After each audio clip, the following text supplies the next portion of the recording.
எல்லாம் வல்ல இறைவனின் பொற்பாதங்களை மனமொழி மெய்களால் போற்றி படுகிறேன். இன்றைய காலை வேளை பிரார்த்தனை வகுப்பிலே கலந்து கொள்ளும் பங்களிப்பாளர்கள், பார்வையாளர்கள் மற்றும் நெறியாளர் தொடர் தொகுப்பாளர்கள் அனைவருக்கும் எனது வணக்கத்தை தெரிவித்துக் கொள்கிறேன். பத்தரம் பற்றிய விளக்கத்தை இன்று வரை தொடராக வழங்கி வரும் நல்லாசிரியர் திரு பொன் விஜயகுமார் ஐயா அவர்களுக்கு எனது பாராட்டுகள், நன்றிகள். ஒரு நூலை யாத்து வழங்கும் அளவிற்கு வழங்கி வருகிறார்கள் என்றால் மிகையாகாது. உண்மையிலேயே நல்ல ஒரு கலெக்ஷன். நமக்கு நேரம் இல்லை அதை கேட்குறதுக்கு அப்படின்னு தான் சொல்லணும். இப்போ என்ன மாதிரி ரிட்டையர்டு பீப்புளாக இருந்தால் எல்லோரும் கேட்டுக்கிட்டு இருப்பாங்க. மற்றவங்களுக்கெல்லாம் கொஞ்சம் காலை வேளையில் அதிகமான பணிகள் இருக்கும், கிளம்புற மூட்லெல்லாம் இருப்பாங்க, அதனால் அப்படி இருக்குது. ஆனால் இந்த மாதிரி கலெக்ஷன் இதுக்கு முன்னாடி நான் கேட்டதில்லை. அதனால தான் நான் சொல்கிறேன். நல்ல தரவுகள் எங்கேருந்து எடுக்கிறாரு அப்படின்னு சொன்னால் நிறைய நூல்கள் படிச்சிருக்காருன்னு அர்த்தம்.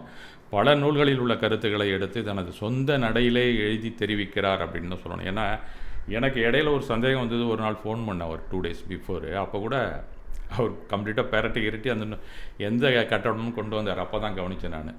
உண்மையிலே அருமையான ஒரு கலெக்ஷன்.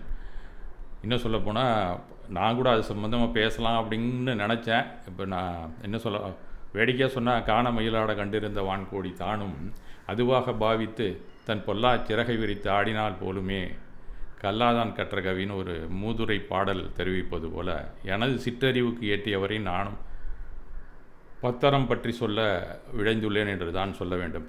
இந்நேரம் ஒரு அறம் மழையே பொழிந்து விட்டது. இருந்தாலும் கடைசியில் மழை விட்டும் தூவானம் உடலைங்கிற மாதிரி ஒரு சில கருத்துக்களை உங்கள் முன் வைக்கிறேன்.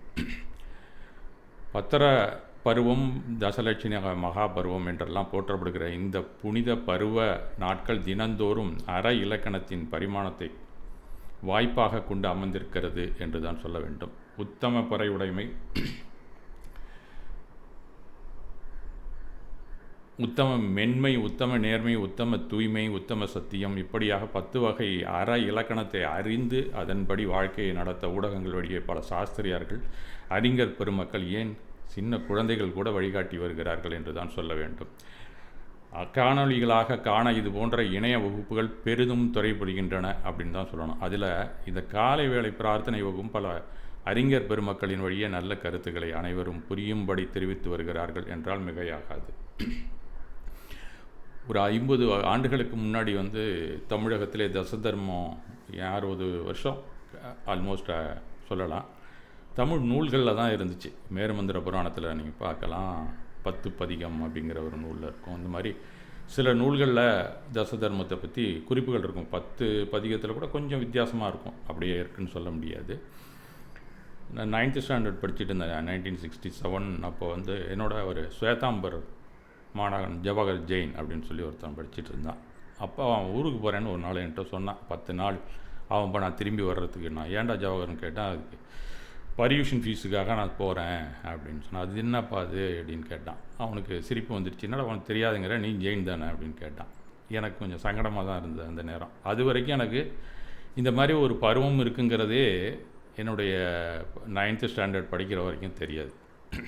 அது புரட்டாசி மாதத்தில் வரும் ஒரு விழா, நோன்பாக கடைபிடிப்போம், அதுக்காக நாங்கள் ஊருக்கு போகிறோம்ப்பா அப்படின்னு சொல்லிட்டு அவன் கிளம்புறான்னு வச்சுங்களேன். அப்புறம் வீட்டுக்கு எங்கள் அப்பாட்ட கேட்டபோது அவர் மேருபனந்த புராணத்துலேருந்து இருக்கிறது அதுன்னு சொன்னார். பட் எனக்கு அந்த வயசில் ஒன்றும் ஞாபகம் இல்லை, ஏதோ காதில் போட்டு வச்சுக்கிட்டேன் அப்படின்னு தான் சொல்லணும்.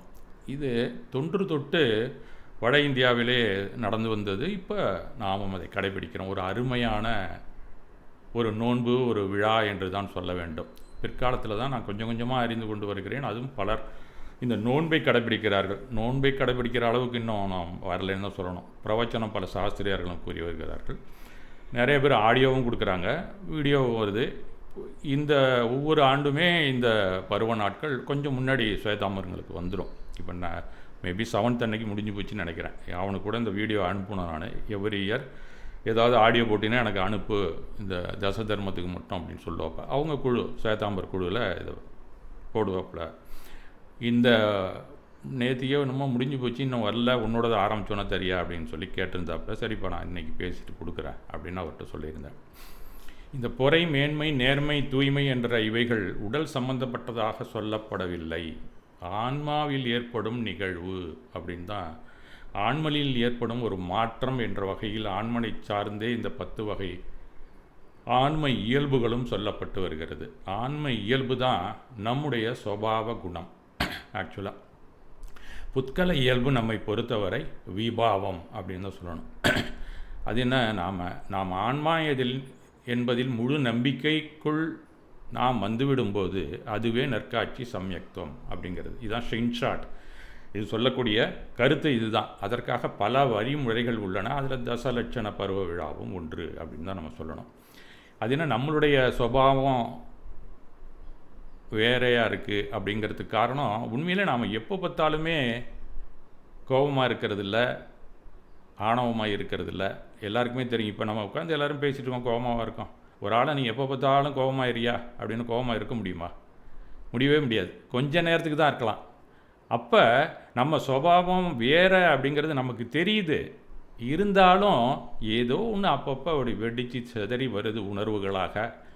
அதுதான் நம்மளை ஆட்டி படைக்கிறது. மொத்தத்துலேயும் அப்பப்போ போகக்கூடிய ஒரு வெடி தான் அது. இருந்தாலும் அது நம்மளை ஒரு சின்ன வெடி நமக்கு ஒரு சில மெமரியை கொடுத்துட்டு போயிடுது. அதை வைத்து இயல்பிலிருந்து வெளியேறுகிறோம். நாம் இயல்பில் இல்லையான்னு நினைக்கவே வேண்டாம். பல நேரமும் நம்ம கோபமாக இருக்கிறதே இல்லை. இன்னும் தூங்கும்போது சுத்தமாக கிடையாதுன்னு சொல்கிறத விட நல்ல நனவில் இருக்கும்போது கூட நாம் கோபமாக இருக்கிறதில்லை. ஆனால் சில நேரத்தில் கோபம் வரக்கூடிய ஒரு சூழல் வந்துச்சுன்னா அது நம்மளை ட்ரிகர் பண்ணுது.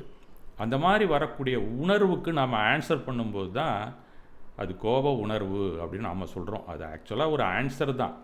அதுவே வேறு மாதிரி வரும்போது அது ஆணவம் அப்படின்னு சொல்கிறோம். அதுக்கப்புறம் பார்த்திங்கன்னா அதை மாயாச்சாரம், நம்ம கபடம் அப்படின்னு சொல்கிறோம். தூய்மை அதுக்கு ஆப்போசிட்டாக நமக்கு வருது அப்படிங்கிறது தான் இவங்க சொல்லுகிறார்கள். ஆக நம்மளுடைய சுபாவம் நமக்கு தெரிகிறது.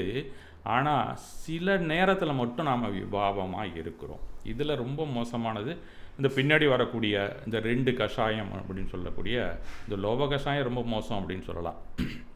இதெல்லாம் தான் நமக்கு என்ன மாதிரி உணர்வுகள் வெளியே நமக்கு வருகின்றன அப்படிங்கிறத சொல்கிறது தான் இந்த தசதர்மம் இருக்குது. அதுக்கப்புறம் 12 சிந்தனைகள் இருக்குது. இது ரெண்டுக்கும் உள்ள வித்தியாசம் இதுதான். ஆக்சுவலாக முதல்லலாம் எனக்கு தெரியாது, ரெண்டும் ஒன்று தான் அப்படி நானே நினைத்து கொண்டு இருந்தால் கொஞ்சம் அப்படியே இது படிக்கும்போது வேறு பல நூல்களையும் படிக்கும்போது தான் இது ரெண்டுக்கும் உள்ள வித்தியாசம் தெரிஞ்சது. உங்களுக்கு ரொம்ப டீப்பாக தெரியணும்னா கூட அப்புறமா நீங்கள் கேட்டிங்கன்னா கூட சொல்லலாம். ஒன்றும் பெரிய விஷயம் இல்லை. அது உணர்வு அப்படிங்கிறது ஒன்று இருக்குது, சிந்தனை அப்படிங்கிறது இன்னொன்று. சிந்தனை எதிர்காலத்துக்கான திட்டமிடல் தான் அங்கே வரும். அடுத்த க்ஷணம் நம்ம என்ன செய்ய போகிறோம் அப்படிங்கிறதுக்கு நாம் ஏதோ ஒரு திட்டமிடுறோம்ல, அது சிந்தனை. அப்போ சிந்தனையில் நாம் என்ன வச்சுக்கணும் அப்படிங்கிறதுக்கு சொல்கிறது தான் 12 சிந்தனைகள். ஆனால் நம்மையும் மீறி ஒரு உணர்வு வருதுங்க உள்ளேருந்து. அந்த உணர்வுகள் தான் 10 அறம். அங்கே தான் 10 அறத்தை கொண்டாந்து வைக்கிறார் அவர். 10 அறம் தான். 10 அறங்கள் அப்படின்னு சொல்ல முடியாது. ஏன்னு சொன்னால் அறம் ஒன்று தான். ஆன்மாவே அதனுடைய இயல்பே அறம் தான். அதில் பல லட்சணங்கள், அதனுடைய பல முகங்கள், பல இலக்கணங்கள் அது வெளியில் தெரிகிறது. அது என்ன மாதிரி தெரியுதோ அந்த நேரத்தில் நம்ம அதுக்கு ஒரு பேர் கொடுக்குறோம். அது சாதாரணமாக ஞான ஒளியாகத்தான் வெளியே வருகிறது, அந்த உணர்வாக வெளியே வருகிறது. அப்போ எதுலேயோ கலப்படமாகி வருகிறது. அது என்ன மாதிரி கலரில் வருதோ அப்போ அந்த உணர்வாக நாம் மனசில் படிய வச்சுருக்கோம் பல விஷயங்களை. அந்த படிந்த அந்த விஷயங்களை அதுக்கு ஒரு விலாசத்தை போடுது. அதுதான் குரோதம், மானம் அப்படின்னு நாம் சொல்கிறோம். இந்த மனம்தான் அதை வரிசைப்படுத்துகிறது, கிரமப்படுத்துகிறது. அப்போ நாம் சிந்தித்து அந்த பேரை வைக்கிறோம். அப்போ சிந்திக்கும் போதும் நாம் தவறிழைக்கிற மாதிரி அதுக்கு கோபம்னு ஒரு அட்ரஸை நாம் தான் கொடுக்குறோம். அதுக்கு தான் அந்த 12 சிந்தனையும் நமக்கு வழங்கியிருக்கிறார் பகவான். ஆக இது ரெண்டுக்குள்ள வேறுபாடு உணர்வு அளவிலே நாம் மாற்றத்தை கொண்டு வர வேண்டும் அப்படிங்கிறது என்னன்னா, நாம் எதையோ மறைத்து வைத்திருக்கிறோம், அந்த மறைப்பை விளக்க வேண்டும். அப்போ உண்மையான சுபாவம் உணர்வு. அந்த சுபாவம், பாவங்கிறத உணர்வு, வேறு ஒன்றும் இல்லை. நம்மளுடைய உண்மையான இயல்பு வெளியில் வருது. அந்த மாதிரி வர்றதுக்கு வழி விடுறது தான். உள்ளே ஏதோ தடையாக இருக்குது. ஒரு கலர் போட்டிருக்கு, ஒரு கலர் திரை போடப்பட்டிருக்கிறது. இந்த கலர் திரைகளை தான் நாம் கஷாயம் அப்படின்னு சொல்கிறோம். அந்த தீய உணர்வுகள் அதை மறைத்து கொண்டு இருக்கின்றன. அந்த உணர்வுகளுக்கு மறைப்பாக இருக்கிறதுக்கு பேர் தீய உணர்வுகள், வேறு ஒன்றும் இல்லை. அது லைட்டாக இருந்தால் கூட நமக்கு கஷ்டம்தான் கொடுக்குது. வீட்டில் நம்ம டார்க் பெயிண்ட் அடிச்சிருக்கோம், லைட்டாக இருந்தால் கூட நமக்கு எப்பயோ ஒரு தடவை கோபம் வந்தால் கூட நம்மளால் முடியல அதை எப்போ பார்த்தாலும் கோப உணர்வில் இருக்கிறதுனா போருக்கு போகும்போது தான் அப்படி இருப்பாங்க எல்லோரும். எல்லா நேரத்துலையும் இருக்க முடியல. இருந்தாலும் நாம் எப்பயாவது ஒரு கோபம் வரதான் செய்கிறது. அந்த மாதிரி நமக்கு கோபம் வருவதை நாம் நம்மை உணரும்போது நாம் நம்மை உணருதல் தான் அங்கே ஆன்மா தான் நம்ம அப்படின்னு நாம் என்னைக்கு உணர்கிறோமோ அந்த கோபம் நம்மளுது இல்லை அப்படிங்கிறது இயல்பில் வந்துடும் நமக்கு. அந்த இயல்பில் வராமல் இருக்கிற வரைக்கும் தான் எப்போதாவது அந்த ஆன்மாவிலேருந்து தீய உணர்வு வெளியே வந்து கொட்டுகிறது அப்படின்னு தான் சொல்லணும். அது கொஞ்ச நேரம் தான் இருக்குது. அது நம்ம மனதையும் பாதிக்கிறது, உடலையும் பாதிக்கிறது. இந்த ஒரு சின்ன விஷயத்தை நீ தெரிஞ்சுக்க. இந்த உலகத்தில் நீ இன்பமாகவும் வாழலாம், அமைதியாகவும் வாழலாம். அப்படிங்கிறதுக்காக தான் இந்த அற சிந்தனையை நமக்கு வழங்குகிறார். அறம் என்று சொன்னால் நம்ம பொறுத்த வரைக்கும் நாம் ஆன்மா அப்படிங்கிற அதனுடைய அறம், அதனுடைய இலக்கணத்தில் தான் நாம் இருக்க வேண்டும். ஆனால் எப்பயாவது வருதில்லை, அது புத்கலத்தினுடைய அறம். அதுவும் அறம் இல்லைன்னு சொல்ல முடியாது. நம்ம தான் 6 மெய்ப்பொருள்கள் இருக்கின்றன. அதில் புத்கலத்தினுடைய தர்மம் அது. ஆனால் அதுவே நம்மளுடைய தர்மமாக எடுத்துக்கொண்டிருக்கிறோம். அதிலிருந்து நீ விலக வேண்டும். அந்த புத்கல தர்மத்தை நீ விலக்க வேண்டும். அப்படிங்கிறதுக்காக ஏற்பாடு தான் இந்த தச தர்ம விழா, வேறு ஒன்றும் இல்லை. இதற்காக பல வகைகளையும் நமக்கு தெரியப்படுத்துகிறோம். இப்போ உணர்வு அப்படிங்கிறது வெளிப்படுதல், சிந்தனைங்கிறது செயலாற்றுவதற்காக உருவாக்கப்பட்டது. அப்போ மனசுக்குள்ளே ரெண்டுமே வந்து ஜங்ஷன் மாதிரி உழுவுது. உணர்விலேருந்தும் வருகிறது, புறத்திலேருந்து வரக்கூடிய பல விஷயங்களை நாளைக்கு நம்ம எப்படி நடக்கணும், என்ன செய்யணும் அப்படின்னு திட்டமிடும் போதும் நமக்கு சில சிந்தனைகள், அந்த சிந்தனையிலையும் நீ தெளிவாக இரு அப்படிங்கிறதுக்கு தான் நமக்கு 12 சிந்தனைகளை அழைத்திருக்கிறார்கள். ஆக இது இரண்டுக்கும் வேறுபாடு இது தான் நாம் தெரிஞ்சுக்கணும். ரெண்டும் ஒரே மாதிரி நினச்சி கொண்டு இருக்கக்கூடாது. சில நேரத்தில் ரெண்டும் ஒரே மாதிரி சொல்லப்பட்டிருக்கும் சில இடங்களில். நாம் அதை புரிந்து கொள்ள வேண்டும். இது உள்ளிருந்து ஆன்மாவின் வெளிப்பாடு. உணர்வு வந்து உள்ளேந்து வருது வெளியில். எல்லா நேரத்துலையும் உணர்வு வந்துக்கிட்டு தான் இருக்குது. அது நல்ல உணர்வாக இருக்குது. நாம் அமைதியாக தான் இருக்கிறோம், பொறுமையாக தான் இருக்கிறோம். இப்போ கூட ரொம்ப லேட் ஆகிடுச்சு அப்படிங்கிற ஒரு லேசான ஒரு மனசில் ஒரு சங்கடம் இருக்குது. இவ்வளோ நேரம் கழித்து இதை ஆரம்பிச்சிருக்காரு இருந்தாலும் அதையே சப்ஜெக்ட் அப்படின்னு உள்ளுக்குள்ளே வருது பார்த்தீங்களா. அதான் லைட்டாக வந்திருக்கு அந்த கோபம் அப்படிங்கிறது அர்த்தம். இதை நாம் தெரிந்து கொள்ள வேண்டும்.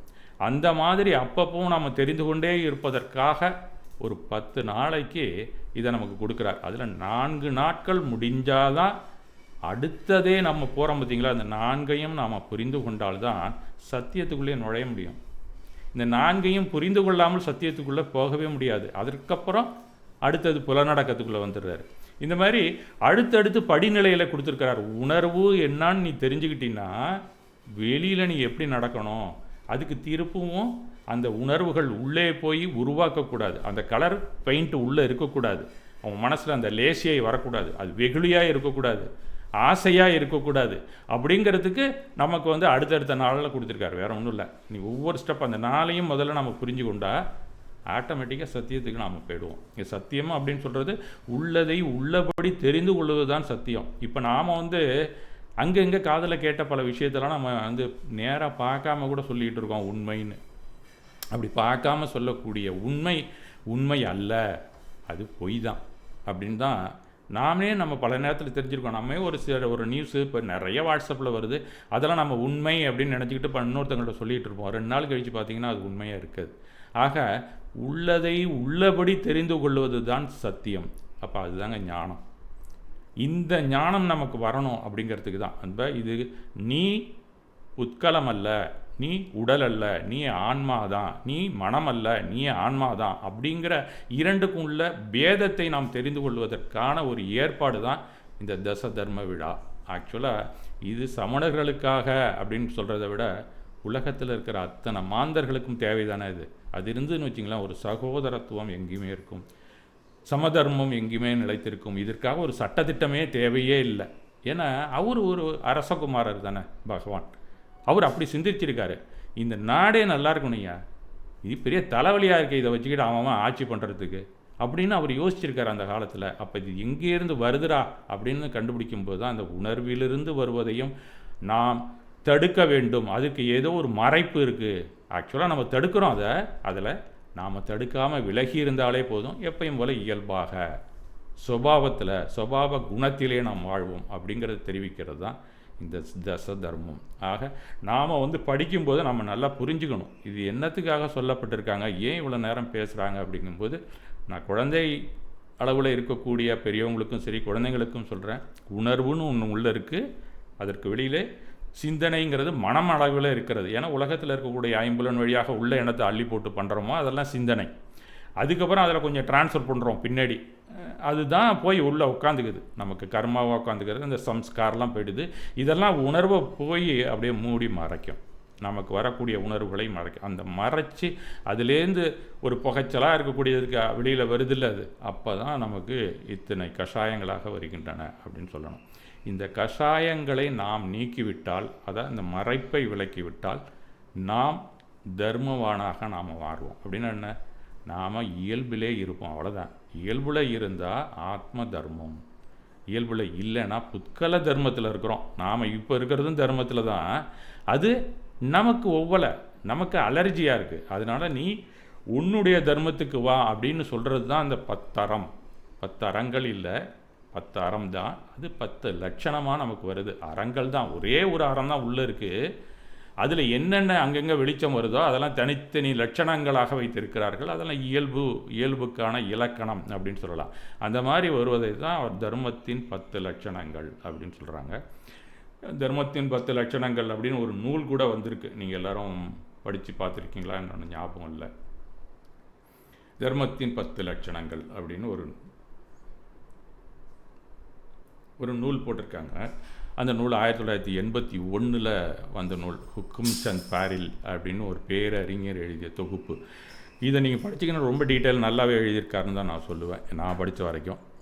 நல்ல ஒரு ஆக்கம், ஒரு கலெக்ஷன் அப்படின்னு சொல்லலாம். தமிழாக்கம் செய்தவர் வந்து பாரத சக்கரவர்த்தி ஜெயின் சாஸ்திரியார் அப்படிங்கிறவர். பொன்னூர் மடல் கஹான் ட்ரஸ்ட் அப்படின்னு ஒன்று இருக்குது. நீங்கள் இந்த படியில் இறங்கி வந்தோம் நேராக ஒரு சீமந்திர பகவான் இது அங்கே கிடைக்கலாம், இந்த நூல் கிடைக்கும். நீங்கள் இப்போ போனாலும் அடிக்கடி எடிஷன் புதுசாக போட்டுக்கிட்டே இருக்காங்க, நீங்கள் வாங்கி படிக்கலாம். இப்போ கிட்டத்தட்ட நீங்கள் இப்போ இந்த 10 நாளும் நீங்கள் கேட்டதுக்கு அப்புறம் இந்த புக்கு உங்கள் கையில் இருந்ததுன்னா ரொம்ப யூஸ்ஃபுல்லாக இருக்கும் அப்படிங்கிறது என்னுடைய தனிப்பட்ட கருத்து. இதை பார்த்து படித்ததுக்கு பிற்பாடு தான் தசலட்சணம்னா என்ன அப்படிங்கிறது புரிஞ்சுதுன்னு வச்சுங்களேன், ரொம்ப நல்லாயிருக்கும். இதை தசலட்சணத்தை நீங்கள் படிச்சிங்கன்னா ஒவ்வொரு மனிதனுக்கான அவனுடைய ஒழுக்கத்திற்கான வழிகாட்டு நூல் அப்படின்னு தான் சொல்லலாம். உணர்வு அளவிலேயே நீ ஒழுங்காக இருப்பாய், அதை சிந்தனை வழியில் வந்து நீ நடத்தைக்கு வரும்போது ஒழுக்கத்துடன் இருப்பாய். அந்த உணர்விலே ஒழுங்கு இருந்தால் உனக்கு நல்ல ஒழுக்கம் வரும். இது ரெண்டுக்கும் உள்ள ஏரியா தான் பிரித்து நமக்கு காமிக்கிறது தான் அந்த 10 அறமும் அந்த 12 சிந்தனைகளும். அப்படி இருந்ததுன்னா நாம் ஒரு சகோதரத்தோட சமதர்மத்தோடு நாம் எங்கேயும் வாழலாம் அப்படிங்கிறதுக்காக 1981 இது பிரிண்ட் பண்ணி போட்டிருக்காங்க. நான் படிக்கும்போது கிட்டத்தட்ட 91-92 ஆயிடுச்சுன்னு சொல்லலாம். அப்போ 10 வருஷம் ஆச்சு அந்த நூலில் நான் படிக்கிறதுக்கு. அதுக்கப்புறம் 2008 ஒரு நூல் வந்து இருக்கிறது, அதையும் நீங்கள் வாங்கி கூட படிக்கலாம். அதுவும் நல்ல நூல், அருமையான நூல். அது வந்து சிம்மச்சந்திர ஜெயின் சாஸ்திரியார் போட்டது, 10 அற விளக்கம் அப்படின்னு ஒரு கையடக்கமாக இருக்கும். நான் பஸ்ஸில் போகும்போது கூட படிச்சுட்டு போனது உண்டு அந்த நூலை. நான் வேலைக்கு பார்க்கும் போதில் 2014 அதுக்கப்புறம் ஒரு நூல் வந்ததுன்னு தான் சொல்லணும். அதுவும் ஒரு வெரி யூஸ்ஃபுல் ஒன். அதை இன்னும் சொல்லப்போனால் அது என்னுடைய சிறந்த குருநாதர்களில் ஒருவரான திரு காவி அஜித்தாஸ் அவர்கள், அவர் தான் எனக்கு கொடுத்தார் அந்த நூலையை பிரிண்ட் பண்ணி கொஞ்ச நாள்லேயே எனக்கு அனுப்பி வச்சார்னு வச்சுங்களேன். 2014 வந்தது. ஆன்மீகத்தில் மிகவும் என்னென்ன உள்ளுக்குள்ளே நமக்கு என்ன தெரிஞ்சுக்கணுமோ அதெல்லாம் இன்றைக்கி அம்பத்தூர் கோயில் போனீங்கன்னா அவருடைய ஆக்கங்கள் தான் ஓடிக்கொண்டிருக்கின்றன என்று தான் நான் சொல்லுவேன். அது ஆர்ஜிவ சாகர் ஜி மகராஜ் அவர்கள் வழங்கிய பிரவச்சனம், அதை தமிழ் நூலாக நமக்கு வழங்கியிருக்கிறார் காவி அஜித்தாஸ் என்ற பேரறிஞர். இந்த நூலையும் நீங்கள் வாங்கி படிக்கலாம். இதெல்லாம் படிச்சிங்கன்னா இந்த சீசன் முடிஞ்சதுக்கப்புறம் பின்னாடி நாம் எப்படி இருக்கலாம் அப்படிங்கிறது தொடர்ச்சியாக இருக்கணும். ஏன்னு சொன்னால் இந்த நாம் என்ன பண்ணுவோம், பொங்கல் நம்ம வந்து வெள்ளை அடிப்போம், இல்லைனா கலர் சரியில்லைனா வீட்டில் அடிச்சுக்கிட்டே இருப்போம்ல. இந்த மாதிரி டெய்லி நம்ம அடிச்சுக்கிட்டு இருக்கோம். நம்ம டெய்லி அடிச்சுக்கிட்டு இருக்கோம் கலரை. தேவையில்லாமல் நம்ம சுபாவத்தை மாற்றிக்கொண்டே இருக்கிறோம். அப்போ நம்ம என்ன செய்யணும், அதை சுத்தம் பண்ணிக்கிட்டே தான் இருக்கணும். அப்பப்போ சல்லடையை போட்டு சலிச்சுக்கிட்டே தான் இருக்கணும். நாம் சுத்தம் செய்து கொண்டே தான் இருக்கணும். இதை அட்லீஸ்ட் 3 பருவத்திலேயாவது இருக்கட்டும்னு ஒரு காலத்தில் வச்சுருந்துருக்குறாங்க. அதுக்கப்புறம் சரின்னு ஒரு பருவத்தில் கொண்டாந்து வச்சுருக்காங்க. அந்த நேரத்துலையாவது நாம் அடித்த கலரெல்லாம் சுரண்டி எடுக்கணும். இப்போ தலையில் உள்டாவாக நம்ம செய்யணும். அதுக்கு தான் இந்த விழா. அது இல்லைன்னா நாம் மற்ற நேரத்தில் நீங்களே அவங்கவுங்களும் தனித்தனியாக செய்து கொள்ளலாம். இது ஒரு கலெக்டிவ் எஃபர்ட் இப்போ நடக்கிறது. நாம் தனியாக படிக்கணும்னா இந்த மாதிரி புத்தகங்களை வைத்து படித்து கொண்டே போனீங்கன்னா ஆஃபீஸுக்கு போய் உட்காரும்போதே உங்களுக்கு கோபம் வராது. ஏன்னா எப்படி இருந்தாலும் அலுவலகத்திலேயோ இந்த குழந்தைங்களெல்லாம் வச்சுருக்க ஆசிரியர்களோ, அதுவும் இந்த எலிமெண்ட்ரி லெவலில் இருக்கிறது மேலே போகலாம் ரொம்ப மோசமாக இருக்கும். இவங்களுக்கெல்லாம் கோபம் வரக்கூடிய சூழ்நிலை நிறையா இருக்கும். நீங்கள் திருப்பி சாக் பீஸை வச்சு எழுதும்போது இங்கேருந்து ஒரு பேப்பர் உருண்டையை தூக்கி அடிப்பான். அந்த மாதிரி இருக்கும்போது நமக்கு கோபம் வரதான் செய்யும். இந்த நூலை நீங்கள் படிச்சுக்கிட்டே போனீங்கன்னா டெய்லி கண்டிப்பாக வராது. இந்த மாதிரி உங்களுக்குள்ளே இருக்கக்கூடிய கோப உணர்வை தணிப்பதற்கு பயன்படக்கூடிய நூல் அப்படின்னு தான் நான் சொல்லுவேன். இது வாழ்க்கைக்கு மிகவும் பயனுள்ளது. நீங்கள் மோட்சம் அப்படிங்கிறது அப்பப்போ ஒரு சின்ன சின்ன மோட்சத்துக்கே உங்களுக்கு பயன்படும் என்பது என்னுடைய அறிவுரை அப்படின்னு தான் நான் சொல்லுவேன். ஏன்னா வாழ்க்கையிலையும் நம்ம பல விஷயங்களில் நம்ம தடைபட்டு நிற்கிறோம். பல தடங்கல்கள், பல மறைப்புகள், இதெல்லாம் நம்ம விலக்கிக்கிட்டே இருக்க வேண்டியதாக இருக்குது. அதுக்காக இந்த மாதிரி நூல்கள் நமக்கு மிகவும் பயன்படும். அந்த அடிப்படையில் இந்த பருவ நாட்களிலே நீங்கள் எல்லாருமே இதை டெய்லி கேட்டுக்கொண்டு இருக்கிறீர்கள். தொடர்ந்து இதை கேட்டு அதில் இருக்கக்கூடிய பல விஷயங்களை நீங்கள் தெரிந்து கொள்ள வேண்டும். அதோடு நின்று விடாமல் இது போன்ற நூல்களையும் வாங்கி படித்துக்கிட்டே இருந்தீங்கன்னா தொடர்ந்து பொறுமையாக நீங்கள் இருப்பீர்கள். ஆணவத்திற்கு அடிமையாக மாட்டீர்கள். யார் யாரெல்லாம் எப்படி ஏமாற்றலாம் அப்படிங்கிறத நீங்கள் கண்டுகொள்வீர்கள். நீங்களும் ஏமாத்துறதை குறைச்சிவிங்க. முடியாதுங்க, சுத்தமாக என்னால் முடியாதுங்க அப்படின்னு நான் கூட சொல்லுவேன். சுத்தமாக முடியாது தான், ஓரளவு முடியும்ல. அதுக்காக ஏற்படுத்தப்பட்டது தான் இது. இது முனிகளுக்கான சாஸ்திரத்தில் அப்படி தான் குறிப்பிட்டிருக்கு. நீங்கள் ஸ்ராவகச்சாரம் நாமெல்லாம் முடியாது அப்படின்னு தான் நம்ம சொல்லுவோம். இருந்தாலும் முடியும் அப்படின்னு நினச்சா எந்த அளவுக்கு போக முடியுமோ அந்த அளவுக்கு போகலாம். உங்களுடைய உணர்வை நீங்கள் உள்ளே இருந்து வெளியே கொண்டு வரலாம். நம்மளுடைய உணர்வை கட்டுப்படுத்துதலை கட்டுப்படுத்துறது யாருன்னு கேட்டிங்கன்னா இந்த கஷாயங்கள் தான் நம்மளை கட்டுப்படுத்தி வச்சுருக்கு. அந்த கட்டுப்பாடுகளை நீங்கள் விளக்க வேண்டும். ஆனால் நம்ம மனதை அடக்க வேண்டும்னு சொல்கிறோம். கஷாயங்களை நாம் விளக்க வேண்டும். விளக்கிட்டிங்கன்னா அங்கே உள்ளே இருக்கிற ஒளி வெளியிலே வரும். அதுக்கு தான் இந்த பத்தரம் அப்படிங்கிற விஷயங்கள் நமக்கு பயன்படுகின்றன என்று தான் நான் சொல்லுவேன். அப்படி தான் அந்த நூலில் இன்டெப்த்தாக படிச்சிங்கன்னா தெரியும். இப்போ அறம்னா முதல்ல தெரிஞ்சுக்கணும். ஒட்டுமொத்த உலகத்திற்கும் ஏன் பிரபஞ்சத்திற்குமான மதிப்பீடு விழுமியம் ஒன்று பொதுவாக வரையறை செய்யப்பட்டுள்ளது. அது மனித ஜாதிக்கு மட்டுமல்ல, அனைத்து ஜீவராசிகளுக்குமானது. கண்ணுக்கு தெரியாத அனைத்து ஜீவராசிகளுக்கும் பொதுவான ஒன்று தான் இந்த அறம். அதுவே தான். ஆகவே அறம் என்பதாகும். தர்மம் அப்படின்னு நம்ம சொல்கிறோம். அது தர்மம் அப்படின்னு நம்ம சொல்கிறோம் அப்படின்னு தான் சொல்லணும்.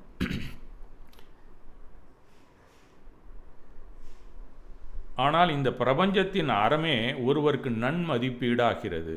அவ்வரம் இவ்வுலகில் மட்டுமல்ல, எவ்வுலகில் வாழ்ந்தாலும் அங்குள்ள விழுமியங்கள் மதிப்பீடுகளை உயர்வு தாழ்வின்றி நடுநிலையான நியாயமான சமநிலை ஒழுக்கத்தை தன்னகத்தே கொண்டிருக்கிறது. அது ஒவ்வொரு நாட்டுக்கும் ஒவ்வொரு ஏரியாவுக்குமே கொஞ்சம் மாறும். அங்கே இருக்கிற விழுமியம் மதிப்பீடுகள் மாறிக்கொண்டே இருக்கும். இது எல்லாமே ஒரு ஒழுங்கில் வந்துருச்சுன்னா, ஒழுங்கில் வந்தாலே நீங்கள் உணர்வின் அடிப்படையில், உங்களுடைய சொந்த உணர்வின் அடிப்படையிலே நீங்கள் ஒழுங்காக இருந்தீங்கன்னா எந்த நாட்டு விழுமையுமே உங்களை ஒன்றும் செய்யாது. அந்த நாட்டு மதிப்பீடும் அங்கே உள்ள சட்டத்திட்டங்களும் உங்களை ஒன்றுமே செய்ய முடியாது. எல்லாமே மனிதன் ஒழுங்காக இருப்பதற்கான ஏற்பாடுகள் தான் அந்தந்த பிரதேசத்திலும் கொடுத்துருக்காங்க. இதில் உயர்வு தாழ்வின்றி நடுநிலையான நியாயமான சமநிலை ஒழுக்கத்தை தன்னகத்தே தானாகவே கொண்டிருப்பதற்கு உதவுவதுதான் இந்த அறம் என்பது. இது பொருளின் இயல்பு அறம் அப்படின்னாலும் நம்மளுடைய அன்றாட வாழ்க்கையிலே நமக்கு பயன்படுத்தக்கூடிய அளவிலே இதை நாம் தெரிந்து கொள்ள தான் வேண்டும். அறம் அப்படிங்கிறது என்ன அப்படிங்கும்போது அவ்வறத்தின் பார்வையில் எவரும் தப்பவும் முடியாது, அதனை வளைக்கவோ தனதாக்கவோ எவராலும் இயலாது. இதுதான் முக்கியமான விஷயம். ஒரு அறம் இருக்குன்னு சொன்னால் நான் இஷ்டத்துக்கு நான் நடப்பேன், இந்த அறத்தை பற்றி நான் கவலைப்பட மாட்டேன் அப்படின்னு நீங்கள் இருந்தீங்கன்னா உங்களுக்கான தண்டனை காத்திருக்கும். அதுதான் கர்மம்.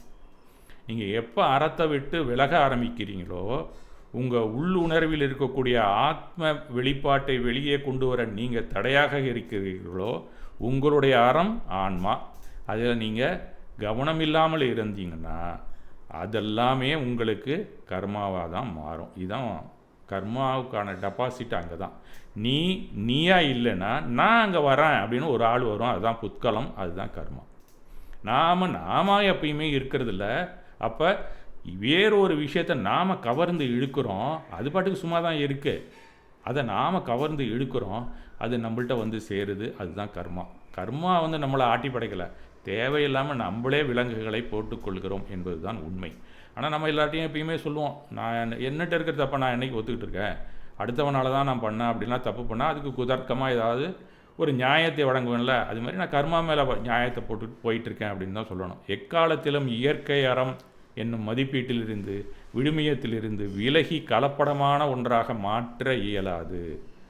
நீ அதை உன் கைக்கு கொண்டு வர முடியாது. எவ்வளோ பெரிய கூட்டம் போட்டு பெரிய அரசனாக இருந்தாலும் சரி, ஒரு எம்பரராக இருந்தாலும் சரி, உலக நாட்டுக்கே நீ அதிபதியாக இருந்தாலும் சரி, அந்த விழுமியத்தை நீ விலக்கி ஒன்றுமே செய்ய முடியாது. உனக்கு அதற்கான தண்டனை என்னைக்கு இருந்தாலும் இருக்கும். இவ்வாறு உறுதியான வலுவான கட்டமைப்பை கொண்டது அது ஒரு சரியான நீதியை அளிக்க உள்ளது. அதுதான் அறம். அந்த அறத்திலேருந்து நீ விலக விலக வினை கொள்கை உன்னை வளைத்து போட்டுக்கொள்ளும் அப்படிங்கிறது தான் நாம் தெரிந்து கொள்ள வேண்டிய உண்மை. ஆக நாம் அறம் பற்றி தெரிந்துக்கணும்னா உணர்வு பற்றி நீ தெரிந்து கொண்டால்தான் அறம்னு என்னன்னு தெரிஞ்சுக்கலாம். ஏன்னா நமக்கு உணர்வாக இருப்பது ஆன்மா. புத்கலத்துக்கு உணர்வு அப்படிங்கிறது இல்லை. ஏன்னு சொன்னால் புத்கலம் எப்பயுமே ஜடப்பொருள், அதுக்கு உணர்வு அற்ற நிலையில் தான், அதுக்கு அறிதல் அப்படிங்கிற ஒரு ஏரியாவே கிடையாது அப்படின்னு தான் சொல்லணும். புத்கலம் ஒரு அறியக்கூடிய ஒரு ஏரியாவே இல்லை, அதுக்கு அறியும் ஆற்றல் இல்லை என்று தான் சொன்னோம். இப்போ பத்தரம் அப்படின்னு நம்ம சொல்ல ஆரம்பிச்சிட்டோம். அதை ஒரு ஸ்லைடில் சுருக்கமாக உங்களுக்கு போட்டு காமிச்சிடறேன். ஏன்னா ஒவ்வொரு நாளும் என்னென்ன நடந்து கொண்டு இருக்குன்னு விலாவாரியாக உங்களுக்கு சொல்லி கொண்டு இருக்கிறார்கள். நானும் என்னுடைய நேரத்தை அதிகமாக உங்களுக்காக தடையாக இருக்க விரும்பவில்லை. அதனால் உத்தமட்சமா அப்படின்னா என்ன அப்படின்னு அவர் பகவான் சொல்கிறாரு. அதை நாம் என்னன்னு தெரிஞ்சுக்கொள்வது. இது முறை. இன்றைக்கி பத்திரம் பற்றி பேசுகிறோம்னா 10 அறத்தையும் நம்ம சொல்லிடணும் என்னங்கிறது ஒரு முறைமை. இப்படி தான் குருநாதர்கள்லாம் எங்களுக்கு சொல்லி கொடுத்துருக்காங்க. அந்த அடிப்படையில் உங்களுக்கு பிடிக்கலைனாலும் நான் ஒரு தடவை அதை ஷேர் பண்ணிடுறேன் உங்கள்கிட்ட. கோபம் கொள்ளாது மன்னித்தல். இப்போ அதை நமக்கு துன்பம் ஏற்படினா அதை பொறுத்து கொள்ளுதல். தன்னால் மட்டுமல்ல பிறரால் பிற ஜீவனால் எவ்வகையில் வந்தாலும் பொறுமையை காத்தல். அத்துன்பம் முற்பிறவியில் தான் செய்த தீவனைக்கான தண்டனை என்பதாக பாவித்து பொறுத்து கொள்ளுதல். இதுதான் அதற்கான ஒரு இலக்கணமாக நாம் எடுத்துக்கணும். மேலும் பொறுமையாக இருப்பவனே வீரன் என்கிறார். என்ன சொன்னீங்க, சண்டையெல்லாம் போட்டிங்கன்னா நீங்கள் தீரனாக இருப்பீங்க, இது மாதிரி இருந்தால் தான் வீரனாக இருப்பீங்க அப்படின்னு கூட நீங்கள் மாற்றி சொல்லிக்கலாம். ஏன்னா யார் தன்னை வென்றவன் தான் தீரன் அப்படிம்பாங்க, ஆனால் அவன் தான் மகாவீரன் அப்படின்னு அவரே நிரூபித்து காத்திருக்கிறார். ஆக பொறுத்து கொள்ளாதவன் கோழை என்று கூறுகிறார். விரும்பிய பொருள் கிடைக்கும்போது மகிழ்ச்சி அடைகிறான், கிடைக்காத போது துன்பம் அடைகிறான். அத்தோடு அதற்கான காரணமான பொருள் மீதோ நபர் மீதோ கோபம் கொள்கிறான். அது நிறைவேறும் வரை பழி உணர்வோடு வாழ்கிறான்.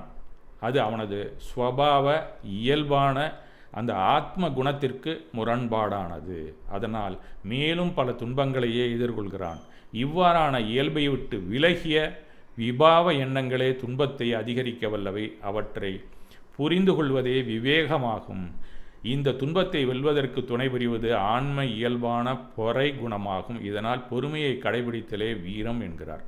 இப்போ அந்த மறைப்பாக இருக்கிறத நீங்கள் முழுக்க விளக்க முடியலன்னாலும் அதுக்கு ஈடாக அதுக்கு சமமாக ஒரு பொறுமையை நீங்கள் மனசுலேயே உருவாக்கி வச்சுங்க. அதுக்கு ஒரு டூப்ளிகேட் மாதிரின்னு வச்சிங்களேன். அதோட ஜெராக்ஸ் நீங்கள் எடுக்க முடியாது, இருந்தாலும் அதுக்கு கிட்டத்தட்ட ஒன்றுமையாக அந்த ஆன்ம குணத்துக்கு ஈடாக அதுக்கு சமமாக இருக்கக்கூடிய ஒரு பொறுமை அப்படிங்கிற குணத்தை நீயாவது கிரியேட் பண்ணி முதல்ல வை அப்படிங்கிறது தான் இந்த உத்தமட்சமை அப்படிங்கிறத நமக்கு சொல்லி கொடுக்கறது. அந்த ஆன்மா முழுக்க விலகிற வரைக்கும் நீ பொறுமை அப்படிங்கிற அந்த ஆன்ம குணமாக இருந்து வாழ கற்றுக்கொள் அப்படிங்கிறது தான் இந்த உத்தமட்சமை நமக்கு எடுத்து விளக்குகிறது.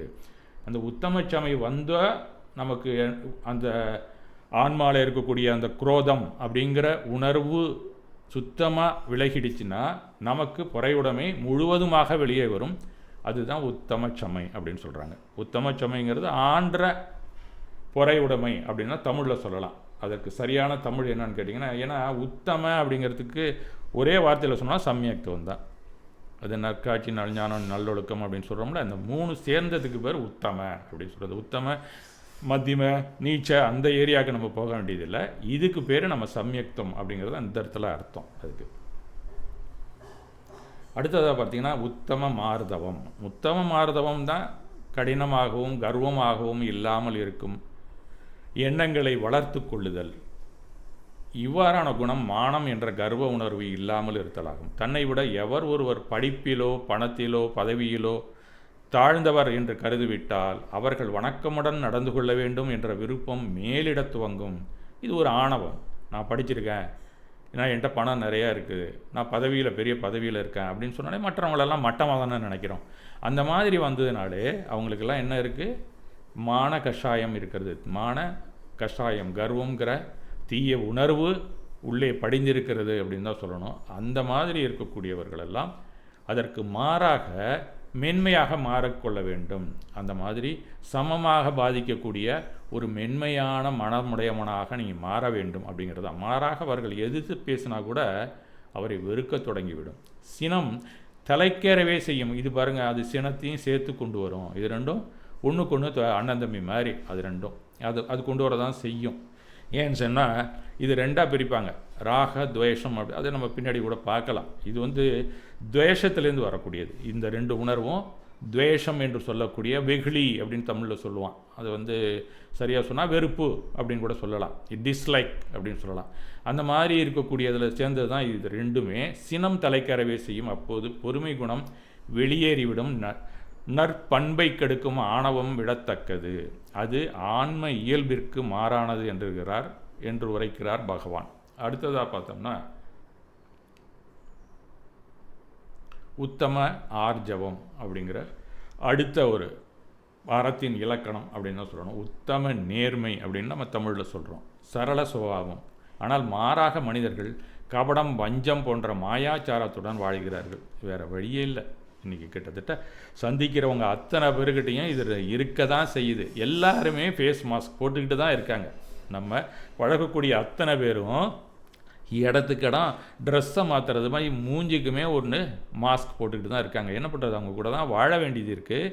இருந்தாலும் அதுலேயும் எங்கடா ஒரு நேர்மை இருக்குன்னு நாம் தொழாவி பார்த்து பயந்து நம்ம வாழ வேண்டியதாக இருக்குது. அதனால் நாம் மட்டுமாவது அந்த மாஸ்க்கை போடாமல் இருக்கலாமே அப்படிங்கிற உணர்வை தூண்டுவது தான் இந்த உத்தம ஆர்ஜவம் அப்படிங்கிற தர்மம். வேறு ஒன்றும் இல்லை. அதனால் பிறருக்கு துன்பம் விளைகிறது, அந்த நோக்கத்தில் நம்ம போகணும்.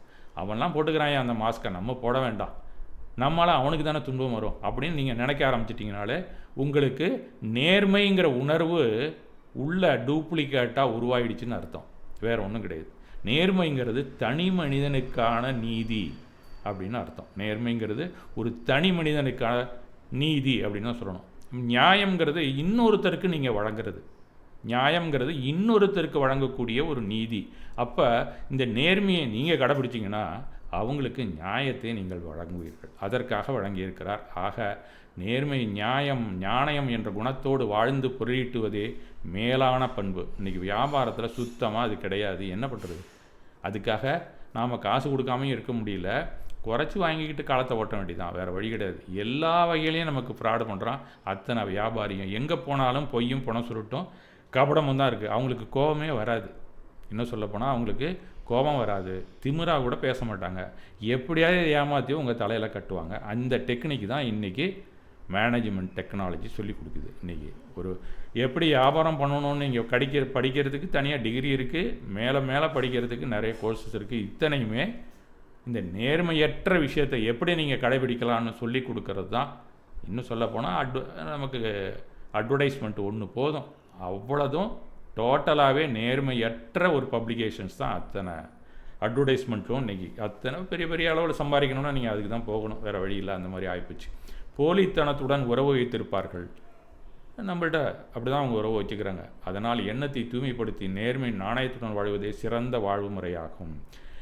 அடுத்ததாக சொல்கிறாரு என்னென்னா உத்தம சத்தியம்.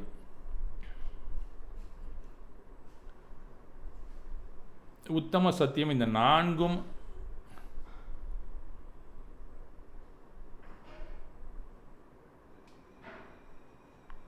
இல்லாமல் இருந்தீங்கன்னா உத்தம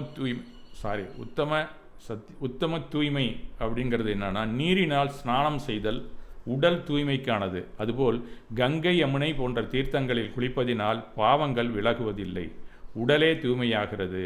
புற தூய்மையின்றி அகத்தூய்மையை கூறுகிறார். அதற்கு தர்ம தீர்த்தத்தில் குளித்தால் மட்டுமே தீய உணர்வுகள் விலகும் என்று உரைக்கிறார்.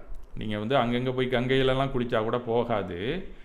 அந்த தர்மம் ஆனால் நம்மளுடைய ஆன்ம குணம் என்னவோ அதில் நீங்கள் குளிச்சிங்கனாலே போதும், அந்த தீய உணர்வுகள் தானாகவே விலகிவிடும். மனவசன காயத்தினால் கர்ம மலத்தை பெறுகிறது, அதனால் அறத்தில் மூழ்கினால்தான் இந்த மலங்கள் இன்றி மன தூய்மை அடையும். அம்மலங்களுக்கு காரணம் உலோபம்.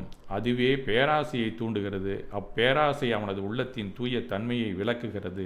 இந்த பேராசை என்னும் அழுக்கை நீக்குவதே உத்தம தூய்மையாகிறது அப்படின்னு 4ஆவதாக கூறுகிறார். அதற்கு அடுத்ததாக நம்ம பார்த்தோம்னா உத்தம சத்தியம்.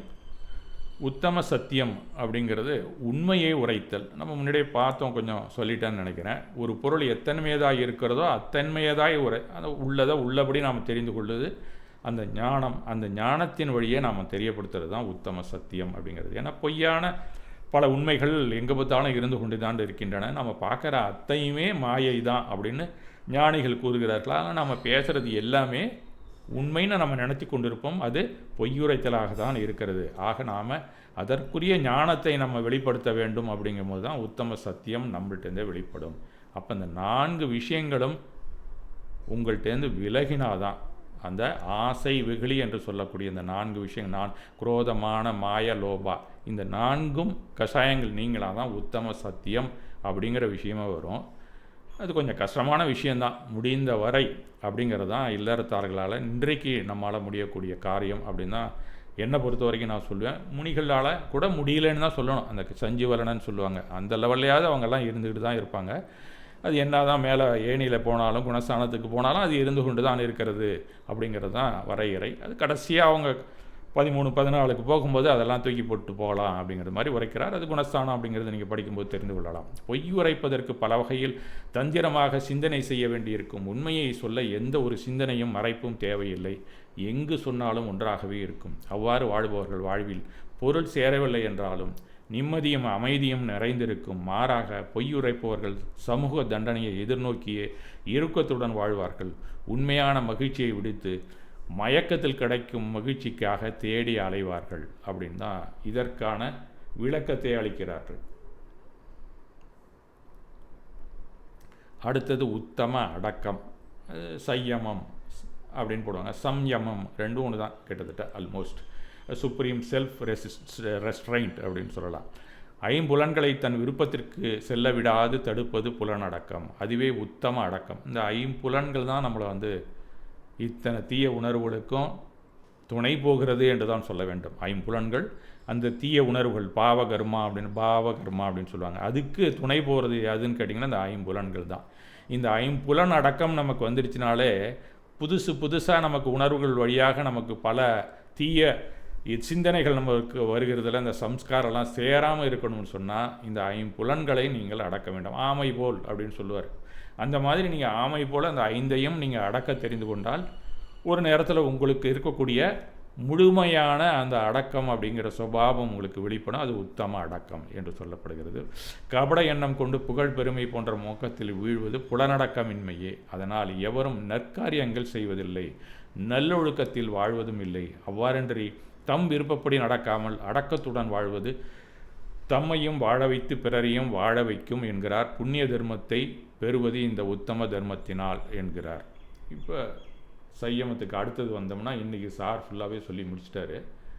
இருந்தாலும் அதில் ஸ்லைடு மட்டும் நான் போட்டு விட்டுறேன். வினைகள் உதிர்ப்பிற்கு தேவையான விரதம் உபவாசம் ஏற்றல். அவை அகத்தவம் புறத்தவம் என 2 வகையாக குறிப்பிடுகிறார்கள். வெளி உலகத்தில் நாம் எப்படி நடமாடுறது, மனசுக்குள்ளே நம்மளுடைய மாசுக்களை எப்படி நீக்குவது அப்படிங்கிறதான் 2ஆக பிரிக்கிறார்கள். புறத்தவம் வெளியில் நீங்கள் எப்படி நடந்து கொள்வது, அதிலேருந்து உள்ளுக்குள்ளே இருக்கக்கூடிய மாசுக்களை நீக்குவதற்கு அகத்தவம் அப்படின்னு 2ஆக பிரிக்கிறார்கள். இந்த தவ வாழ்வு அப்படிங்கிறதுலே சில பேருக்கு தவமுக்கும் தியானத்துக்குமே சில வித்தியாசங்கள் ரொம்ப பேருக்கு கொஞ்சம் வந்துடும். சில நேரத்தில் தபம் அப்படின்னு சொல்லுவாங்க, தவம் அப்படின்னு சொல்லுவாங்க. இதெல்லாம் நிறையா கன்ஃபியூஷன் இருக்குது. ஒன்றும் கிடையாது. அதில் தியானம்ங்கிறது நீங்கள் தனியாக உட்கார்ந்து உங்கள் மனசில் என்ன வேணுமோ, நீ என்னதான் அடையணும்னா அதுக்கு கூட தியானம் வைக்கலாம். எதுவுமே அடைய வேண்டாம் அப்படின்னாலும் தியானிக்கலாம். அது என்ன புதுசாக இருக்குது அப்படின்னு கேட்குறீங்களா?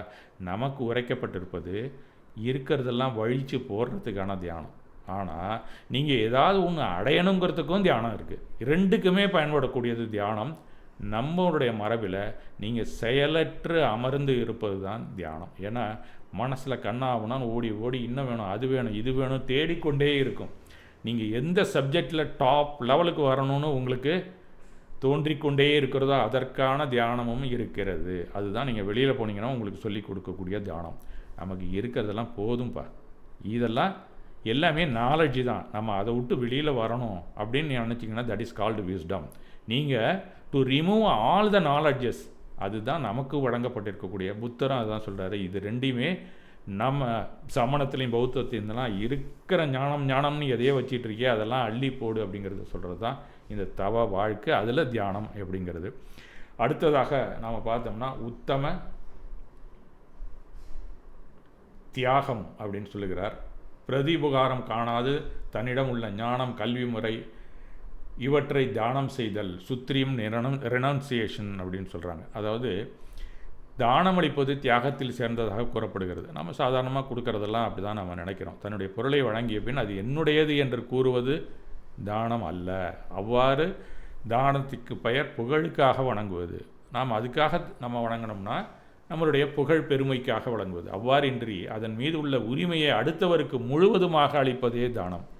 ஒரு டியூப்லைட் கொடுத்தா கூட பேரை நல்லா பெருசாக போட்டு கோயிலில் மாட்டி வைக்கிறது தானம் அல்ல அப்படின்னு சொல்கிறார். வேறு ஒன்றும் இல்லை. எல்லா போர்டும் கோயிலில் இருக்கிறது பூரா பார்த்தீங்கன்னா தியானம் அப்படிங்கிற பேரில் புகழுக்காக வைக்கப்பட்ட அந்த கரும் பலகைகள் தான், அதெல்லாம் வேறு ஒன்றும் இல்லை. அதனால் விரும்பிய பொருளை ஈட்டாமல் இருப்பதே உத்தம தியாகம்.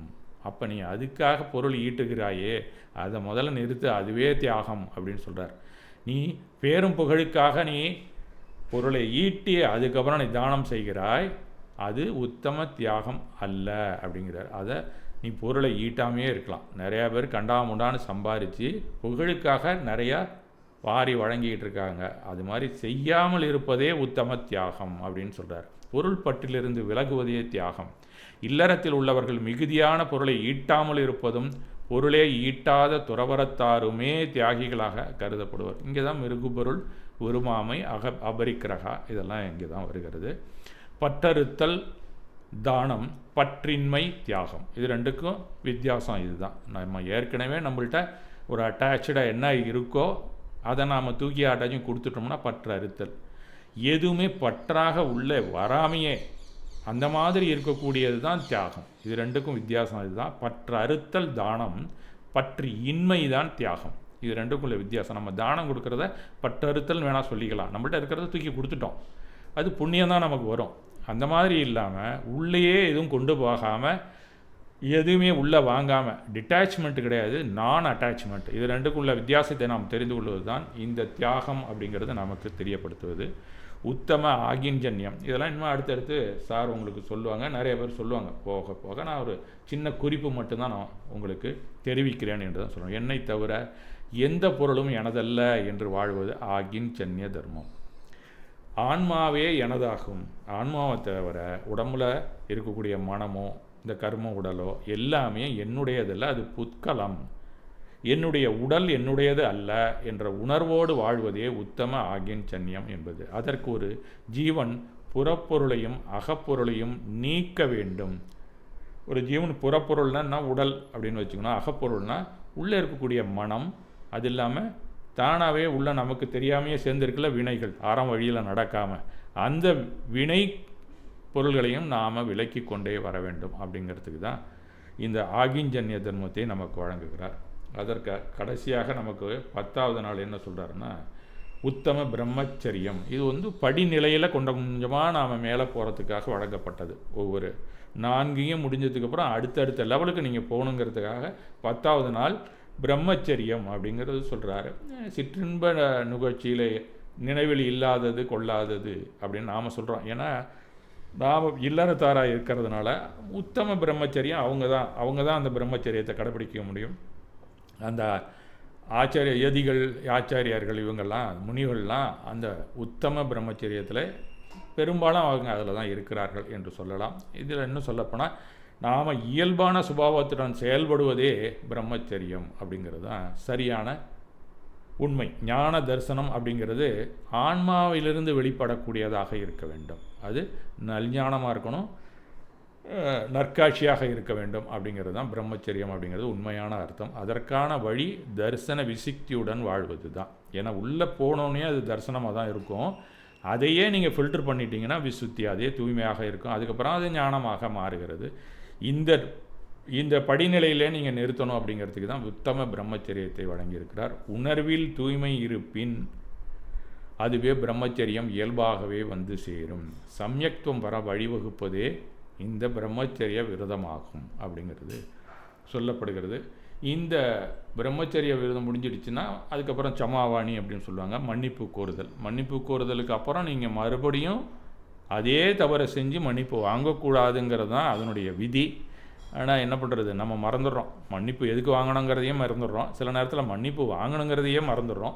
இது முடிஞ்சதுக்கப்புறம் கடைசியில் சமாவாணின்னு ஒரு நாள் வைத்திருப்பார்கள். அது வந்து இன்னும் சொல்லப்போனால் என் ஃப்ரெண்டு எனக்கே ஒரு தபால் அனுப்புவாங்க, பொங்கல் வாழ்த்து மாதிரி அனுப்புவார் ஸ்வேதாம்பர் ஃப்ரெண்டு சமாவாணிக்காக. அந்த மாதிரி எல்லாம் நோட்டீஸ் மாதிரி அடித்து அனுப்புவாங்க.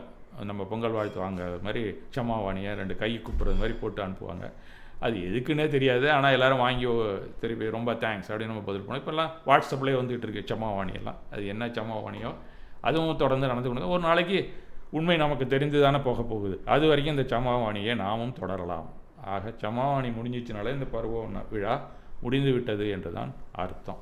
இந்த பருவ விழா ஏன் நமக்கு தொடங்கியது, எப்படி வந்தது அப்படிங்கிற ஒரு கேள்வியும் சில பேர்கிட்ட வரும். எனக்கு அந்த மாதிரி சின்ன குழந்தைங்க கூட சில பேர் கேட்டிருக்காங்க, இந்த பருவ விழா ஏன்னா அது ஒரு விழா தீபாவளினா எப்போ வந்தது அப்படின்னு நமக்கு தெரியுதில்ல. இந்த பருவ விழா எப்போ வந்தது அப்படின்னு ஒரு கேள்வி இருக்கும். நமக்கு காலச்சக்கரம் அப்படின்னு ஒரு விஷயம் இருக்குது. அது எல்லாரும் தெரிஞ்சுக்கிட்டு இருப்பீங்க. அவசர்ப்பணி, உட்சர்ப்பணி அப்படின்னு 2 இருக்குது. இதில் 6 காலம் இருக்குது. அதில் 6 காலம் இருக்கிறது உங்கள் எல்லாருக்கும் தெரியும். இது வந்து முன்னாடியே நடத்தியாச்சு. இதில் பல பேர் சொல்லிக்கொண்டே இருக்கிறார்கள். நற்காலம், நற்காலம், நற்தீக்காலம், நற்காலம், தீக்காலம், தீக்காலம். இந்த 6மே அப்படியே ரிவர்ஸில் இந்த பக்கம் வந்தோன்னா உட்சர்ப்பிணி. இந்த உட்சர்ப்பிணியும் அவசர்ப்பிணியும் அந்த அவசர்ப்பிணியிலேருந்து உட்சர்ப்பிணிக்கு போகுதில்ல. அந்த கால இடைவெளி நடுப்புற 2க்கும் ஜம்ப் ஆகிற அந்த திதிகள் வரும்போது ஒரு பிரளயம் ஏற்படும் அந்த நேரத்தில். அதாவது நம்மளுடைய கேலண்டரை வந்து ஆவணி அப்படின்னு சொன்னால் அவங்க சிராவண மாதம் அப்படின்னு அங்கே இருக்குது. அது வந்து கிட்டத்தட்ட அது கொஞ்சம் முன்னாடியே வந்துடும்னு வச்சிங்களேன். அது கரெக்டான நம்ம நாட்களை குறிக்க முடியாது. கிட்டத்தட்ட ஒரு மாதத்துக்கு முன்னாடியே கூட வந்துடலாம் சில நேரத்தில். அந்த மாதிரி இருக்கக்கூடிய அந்த கேலண்டர் படி பார்த்திங்கன்னா சிராவண மாதம் அப்படின்னா அங்கே உள்ள ஆவணி மாதம், வேறு ஒன்றும் இல்லை. இந்த ஆவணியை அதுக்கு கம்பேர் பண்ணிடாதீங்க. அங்கே உள்ள ஆவணி மாதத்தில் தமிழ் கேலண்டரில் இங்கே இருக்கிற ஆவணி அப்படின்னு நம்ம சொல்கிறதுல அவங்களுக்கு ஆவணி மாதம் கொஞ்சம் முன்னாடியே வந்துடும். அதில் சிராவண தேய்பிறை பிரதமை முதல் நாள் அப்படின்னு சொன்னால் அந்த ஆவணி தேய்பிரையில் பிரதமையில் ஒரு பிரளயம் தோன்றும் அப்படின்னு சொன்னால் மழை பெஞ்சிக்கிட்டே இருக்கும். மழைனா பல்வேறு வகையான மழை அப்படின்னு சொல்கிறாங்க. ஏன்னா அதர்மம் தலை தூக்கி இருக்கிறதுனால உலகத்தை அழிக்க அறமே முயற்சி செய்கிறது, இயற்கை அறமே முயற்சி செய்கிறது அப்படிங்கிறது தான் அதனுடைய தாத்பரியம். அப்போ மழை பெய்து கொண்டே இருக்கும். 7 வாரங்களுக்கு 49 நாட்களுக்கு இருக்கும் என்று சொல்கிறார்கள். அப்போ அமில மழை கூட பொய்யும். நமக்கு தெரியாத மாதிரி சொன்னாக்கா அமில மழை இப்பயுமே கொஞ்சம் கொஞ்சம் கலந்து வர ஆரம்பிச்சிருச்சு. அமில மழை பழைய காலத்தில் அமில மழை இல்லை. இப்போ ஒரு 15 ஆண்டுகளாக அமிலம் கூடுதலாகவே இருக்கிறதுன்னு சயின்ஸ்லாம் சொல்ல ஆரம்பிச்சிட்டாங்க சயின்டிஸ்டெல்லாம். இப்போ அமில மழையை நாமும் இப்போயே உணர ஆரம்பித்து விட்டோம். கண்டிப்பாக இது ஒரு நாளைக்கு மழை ஆசிடாக தான் கொட்ட போகுது அப்படிங்கிறது இப்போயே தெரிய ஆரம்பிச்சிருச்சு. ஆக அப்போ ஜீவராசிகள் எல்லாமே அழிஞ்சு போயிடும். அமிலம் பெஞ்சதுன்னா என்ன ஆகும், மூஞ்சில் அடித்த ஒரு முட்டையில் வச்சு அடிக்கிறான் அமிலத்தை, அவ்வளோதான். அந்த ஆசிட் பட்டாலே என்ன ஆகுது, மூஞ்சி. அந்த மாதிரி எல்லாம் அவுட்டு, ஒருத்தனும் இருக்க மாட்டாங்க. அத்தனை ஜீவராசிகளும் காலி. அதில் சில மனிதர்கள் மட்டும் அதுலேருந்து தப்பித்து அந்த பிரளயத்திலேருந்து மலை போன்ற குகைகளுக்குள்ளே அடைக்கலம் அடைந்து இருப்பார்கள் அப்படின்னு தான் நம்மளுடைய புராணங்கள் எடுத்துரைக்கின்றன. ஆகமங்கள்லையும் அது மாதிரி இருக்கிற அந்த அமில மழைகள் முடிந்த பின்னர் நல்ல மழை துவங்கும். சாதாரணமாக இப்போ பெய்யக்கூடிய அமிலம் இல்லாத நீர்மழை பெய்து அந்த பூமி செழிக்க தொடங்கியதும் அவர்கள் வெளியே வந்து பழையபடிய உழவு தொழிலை ஆரம்பிப்பார்கள் என்று தான் சொல்ல வேண்டும். அப்போ கடமைகளை தொடங்குவார்கள். ஜனத்தொகை கொஞ்சம் கொஞ்சமாக அதிகரித்து கொண்டே வரும், ஜீவராசிகளும் பெருகி கொண்டே வரும். இந்த சூழல் ஆரம்பிக்கிறதுக்கு பேர் தான் உட்சர்ப்பிணி அப்படின்னு பேர். அது என்னைக்கு ஆரம்பிக்குதோ அப்போ தான் என்ன ஆகும், அறமும் தழைத்தோங்க துவங்கும். அந்த அறம் என்னைக்கு ஏறு வரிசையில் அசெண்டிங் ஆர்டரில் என்றைக்கு டிகிரி இன்க்ரீஸ் ஆகும் அப்படின்னு சொன்னால் அது புரட்டாசி வளர்பிறை பஞ்சமி. அதாவது அங்கே இருக்கிற புரட்டாசி பாத்திர பதம் வளர்பிறை பஞ்சமி அன்றைக்கு அந்த மாதிரி அறம் மீண்டும் தழைத்தோங்க துவங்கும் நாள். அதை தான் நமக்கு இந்த பத்தரம் துவங்கக்கூடிய பருவமாக வைத்திருக்கிறார்கள். ஆக நாமும் அங்கே இருக்கக்கூடிய காலண்டர் புரட்டாசி மாதத்தினுடைய வளர்பிறை பஞ்சமி நாளன்று நாம் கொண்டாடுறோம். அவங்களுக்கு கொஞ்சம் முன்னாடியே வந்துடுது. சுயத்தாம்பருக்கெல்லாம் இந்த 7ஆம் தேதியே கிட்டத்தட்ட முடிஞ்சு போச்சுன்னு வச்சுங்களேன். நாம் இன்னும் தொடர்ந்து செய்து கொண்டு இருக்கிறோம் அப்படின்னு தான் சொல்லணும். இந்த அடிப்படையில் தான் நமக்கு இங்கே இந்த புரட்டாசி மாதத்தில் வழங்கி இருக்கிறார்கள். இறங்கு காலத்தில் 7 வாரம் 49 நாட்கள் மழை பெய்யும். அப்போ அதர்மம் ஒழிந்து தர்மம் துவங்கியதோ அதை நினைவுகூறும் வகையில் இந்த பருவ விழா பாத்திரபத வளர்பிறை பஞ்சமி நாளில் துவக்கப்பட்டுள்ளது அப்படிங்கிறது. இது குழந்தைகளோ பெரியவங்களோ தெரியாதவங்க தெரிந்து கொள்வதற்கான ஒரு அறிவிப்பு தான், வேறு ஒன்றும் இல்லை. இது ஏன் இப்படி ஆரம்பிக்குது அப்படிங்கிறதுக்காக, ஏன்னா அந்த தேதியில் ஏன் வந்தது அப்படிங்கிறது இது தொன்று தொட்டு பல காலமாக நடந்து கொண்டு இருக்கிறது. அப்போல்லாம் ஜைனம் மற்ற மதம் அப்படின்லாம் இல்லாத காலத்திலேயே உருவாக்கப்பட்ட ஒரு விழா என்று தான் சொல்ல வேண்டும். ஏன்னா அதுக்கப்புறம் தான் மதங்கள் எல்லாமே உருவாகிறது. அதெல்லாம் இல்லாத காலத்திலேயே வந்தது தான் இந்த தச தர்மம் அப்படிங்கிற விழா அப்படின்னு தான் நம்ம சொல்லணும்.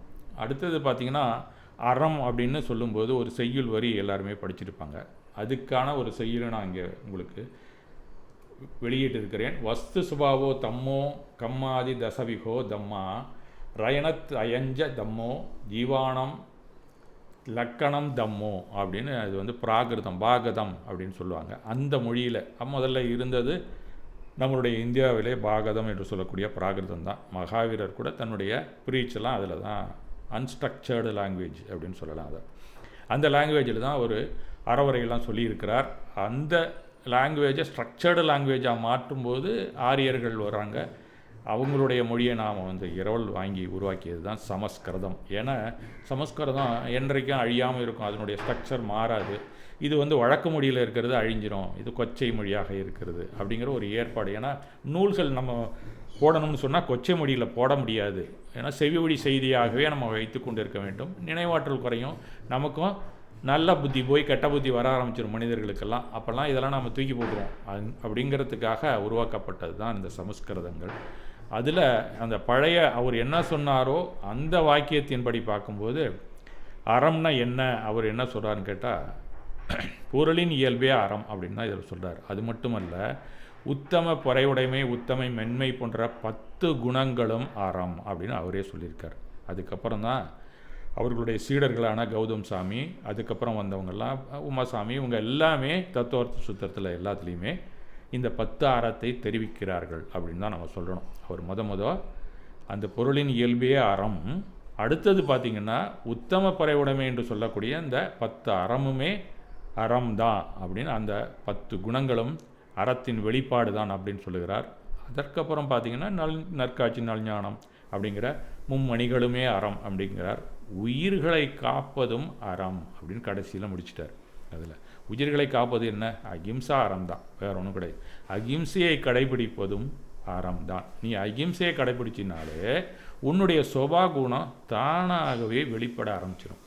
அகிம்சை இல்லைன்னா தான் வெளியிலேருந்து நீ கடை வாங்கின அத்தனை புட்களமும் வேலை செய்யும் அப்படிங்கிறது தான் அவர் தெரிவிக்கக்கூடிய சூட்சமமான ஒரு விளக்கம் என்று தான் நாம் எடுத்துக்கொள்ள வேண்டும். இது ஒரு பாகத மொழியில் வந்த ஒரு ஸ்டான்ஸா. இது பெரும்பாலும் எல்லாருமே நாம் இந்த அறத்தை பற்றி தெரிஞ்சுக்கணும்னா இந்த ஒரு பாவை தான் எல்லாருமே எழுதுவாங்க. இந்த பேதத்தை நாம் தெரிந்து கொள்வதற்குத்தான் நாம் ஞானம் என்கிறோம். உலகத்தில் 6 பொருள்களும் ஒன்னடி மண்ணடியாக தான் இருக்கிறது அப்படின்னு சொல்கிறாரு. அதனால் நாம் எது எந்த பொருளின் இயல்பு என்று கண்டுபிடிக்க நமக்கு முடியவில்லை. ஏனென்றால் 6 மெய்ப்பொருளுக்கும் பொதுவான குணங்கள் ஒன்றாகவே இருக்கின்றன. அதில் விசேஷ குணங்கள் அப்படின்னு நம்ம பிரிக்கும்போது, ஒரு நீங்கள் மெட்டல்லாம் எடுத்துட்டிங்கன்னா அதுக்குன்னு ப்ராப்பர்ட்டிஸ் இருக்கும். அதெல்லாம் வந்து ஸ்பெஷல் ப்ராப்பர்ட்டிஸ். மெட்டலுங்கிறது பொதுவான ப்ராப்பர்ட்டி. அந்த மாதிரி 6 பொருளுக்குமே ஸ்பெஷல் ப்ராப்பர்ட்டிஸ் இருக்குது. அந்த விசேஷ குணங்களை வச்சு தான் நம்ம பேதத்தை அறிய முடியும். அப்போ உயிர் பொருளின் ஆன்மாவின் இயல்பு தான் நம்மளுது. அந்த மாதிரி அறியதற்கு விசேஷ குணம், அதற்கு என்னென்னா சைதன்யம். சைதன்யம்னா வேறு ஒன்றும் இல்லை, அறிதல். இந்த அறிதல் எந்த இடத்தில் வருகிறதோ அவங்க எல்லாமே ஆன்மஸ்வரூபின்னு அர்த்தம். இப்போ நம்மள்ட்ட அறிதல் இருக்குது. ஒரு வீட்டில் இருக்கக்கூடிய அண்டா குண்டாலேருந்து இருக்கிற ஃபர்னிச்சர் எதுக்குமே நீங்கள் பார்க்குற டிவி அதுக்கு இதுக்கெல்லாம் ஆர்டிஃபிஷியல் இன்டெலிஜென்ட்னு இப்போ ஒன்று வச்சுருக்காங்க. அது கிடையாது. இந்த அறிதல் நேச்சுரல் இன்டெலிஜென்ஸ். இது இருக்குதுன்னா அதெல்லாமே ஜட பொருள் அப்படிங்கிற நமக்கு ஞானம் வேண்டும். அப்போ அறிதல் வந்ததுன்னா பார்த்தல் அப்படிங்கிறது ஒன்று இருக்கும். நீங்கள் பார்க்கக்கூடிய பொருள்களில் எது ஞானம், எது அறிதல் உள்ளது அப்படின்னு பார்த்தீங்கன்னா அதன் பிறகு அதன் வழியிலே நீங்கள் நடக்க ஆரம்பிப்பீர்கள். அதான் அந்த பார்த்தல் அறிதல் நடத்தல் அப்படிங்கிற பேதத்தை நாம் தெரிந்து கொள்ள வேண்டும். அது விசேஷ குணமாக இந்த அறிதல் சைதன்யம் அப்படிங்கிறது நாம் சைதன்யமாகத்தான் இருக்கிறோம். அது ஒரு முக்கியமான பண்பு, நம்முடைய பண்பு, ஆத்மாவின் பண்பு அப்படின்னு தான் அவர் சொல்லுகிறார். இதை தெரிந்து கொள்ள தான் இந்த ஸ்டான்ஸாக நமக்கு கொடுத்துருக்கிறார். ஆகவே உயிர் அனாதி காலமாக பார்த்தீங்கன்னா எல்லா உயிர்களுமே எப்படி இருக்கின்றனன்னா, ஒரு சிம்பிளாக உங்களுக்கு ஒரு அனாட்டமி அவர் சொல்கிறத நான் உங்களுக்கு சொல்லுகிறேன். இந்த அனாட்டமி படி தான் இருக்கிறது அப்படின்னு சொல்கிறார். நம்ம சாதாரணமாக உடலை பற்றி நீங்கள் மெடிக்கல் காலேஜில் போனீங்கன்னா உங்களுக்கு அனாட்டமியில் உடம்பெல்லாம் எப்படி இருக்குன்னு பழைய பணத்தை கூட அறுத்து உங்களுக்கு காட்டுவாங்க. நீங்கள் எஜுகேஷனுக்கெல்லாம் போனீங்கன்னா பார்க்கலாம். அந்த அனாட்டமி ஸ்டூடெண்ட்ஸ்லாம் அங்கே நின்று உங்களுக்கு ஒன்று சொல்லுவாங்க. இது இந்த இடத்துல இந்த உறுப்பு இருக்குது, அது இருக்குது, அது இருக்குன்னு உள்ளுக்குள்ளே இருக்கிறத தோலை விலக்கி உங்களுக்கு காட்டுவார்கள். இவர் ஆன்மா வரைக்குமே உங்களுக்கு விலக்கி காட்டுகிறார் நம்மளுடைய பகவான். அந்த அனாட்டமி என்னன்னு நமக்கு தெரிஞ்சுக்கிட்டோம்னா உணர்வுங்கிறது என்ன, சிந்தனைங்கிறது எங்கே இருக்குது அப்படிங்கிறத நாம் தெரிந்து கொள்ளலாம். இந்த ஏரியாவை கொஞ்சம் நீங்கள் கவனிச்சுக்கிட்டிங்கன்னா பெரும்பாலும் எல்லா இடத்துலையும் பயன்படும் அப்படிங்கிறது நான் இதை தெரிஞ்சுக்கிட்டதுக்கு அப்புறம் தான் கொஞ்சம் கொஞ்சம் எனக்கு புரிய ஆரம்பிச்சிது. அந்த அடிப்படையிலே இந்த பகவானுடைய அனாட்டமியை உங்களுக்கு தெரிவிக்க முன் வருகிறேன் என்று தான் சொல்ல வேண்டும். இது ஒன்றும் எனக்கு தெரியாது, அவர் சொன்னது தான் உங்களுக்கு சொல்கிறேன்.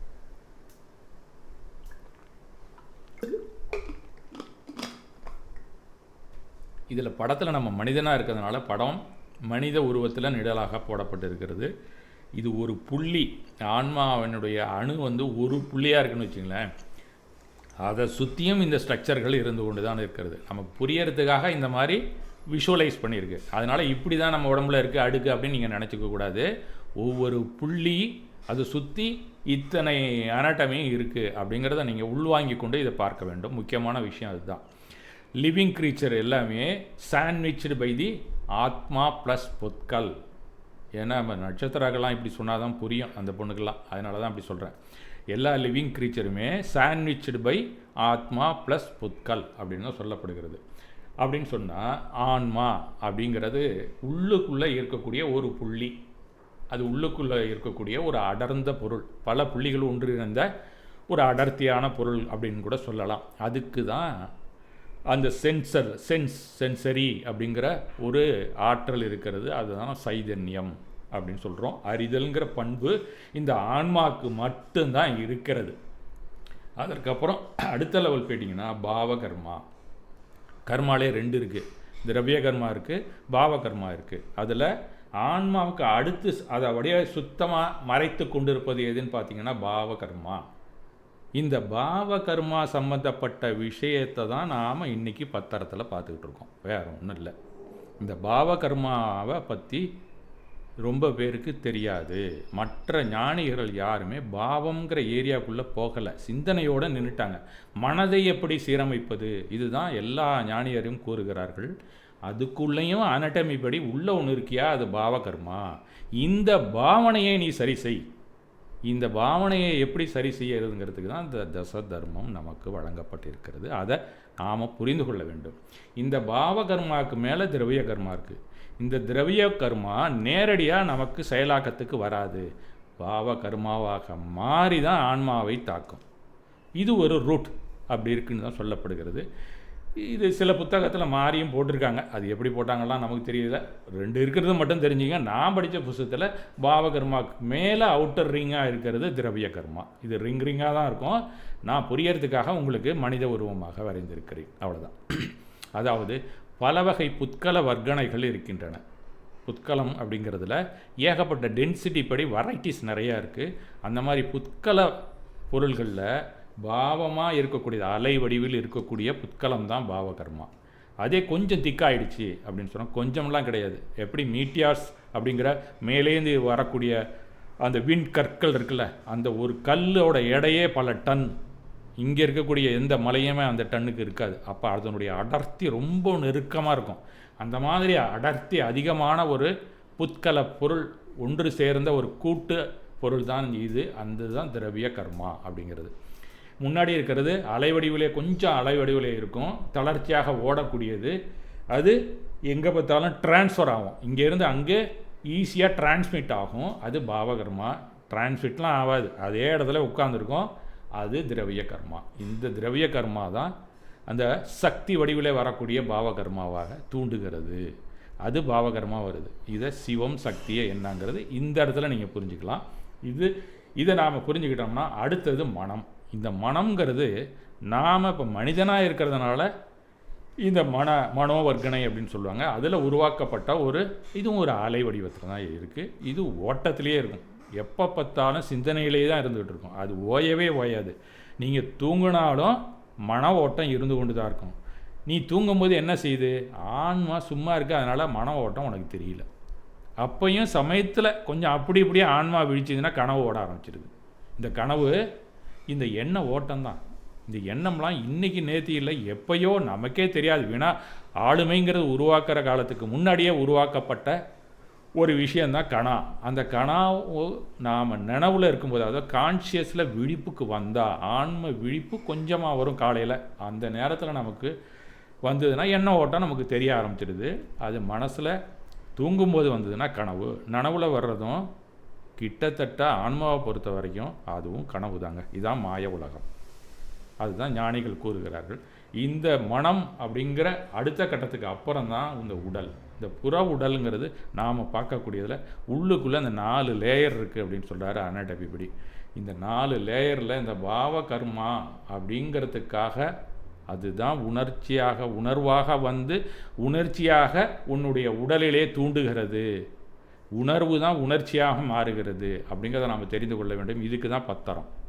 அதுக்கப்புறம் மனம்னு இருக்குல்ல, அந்த ஏரியாவில் தான் திட்டமிடலுங்கிற சிந்தனை வருகிறது. அதுதான் சம்ஸ்காரமாக மாறும்.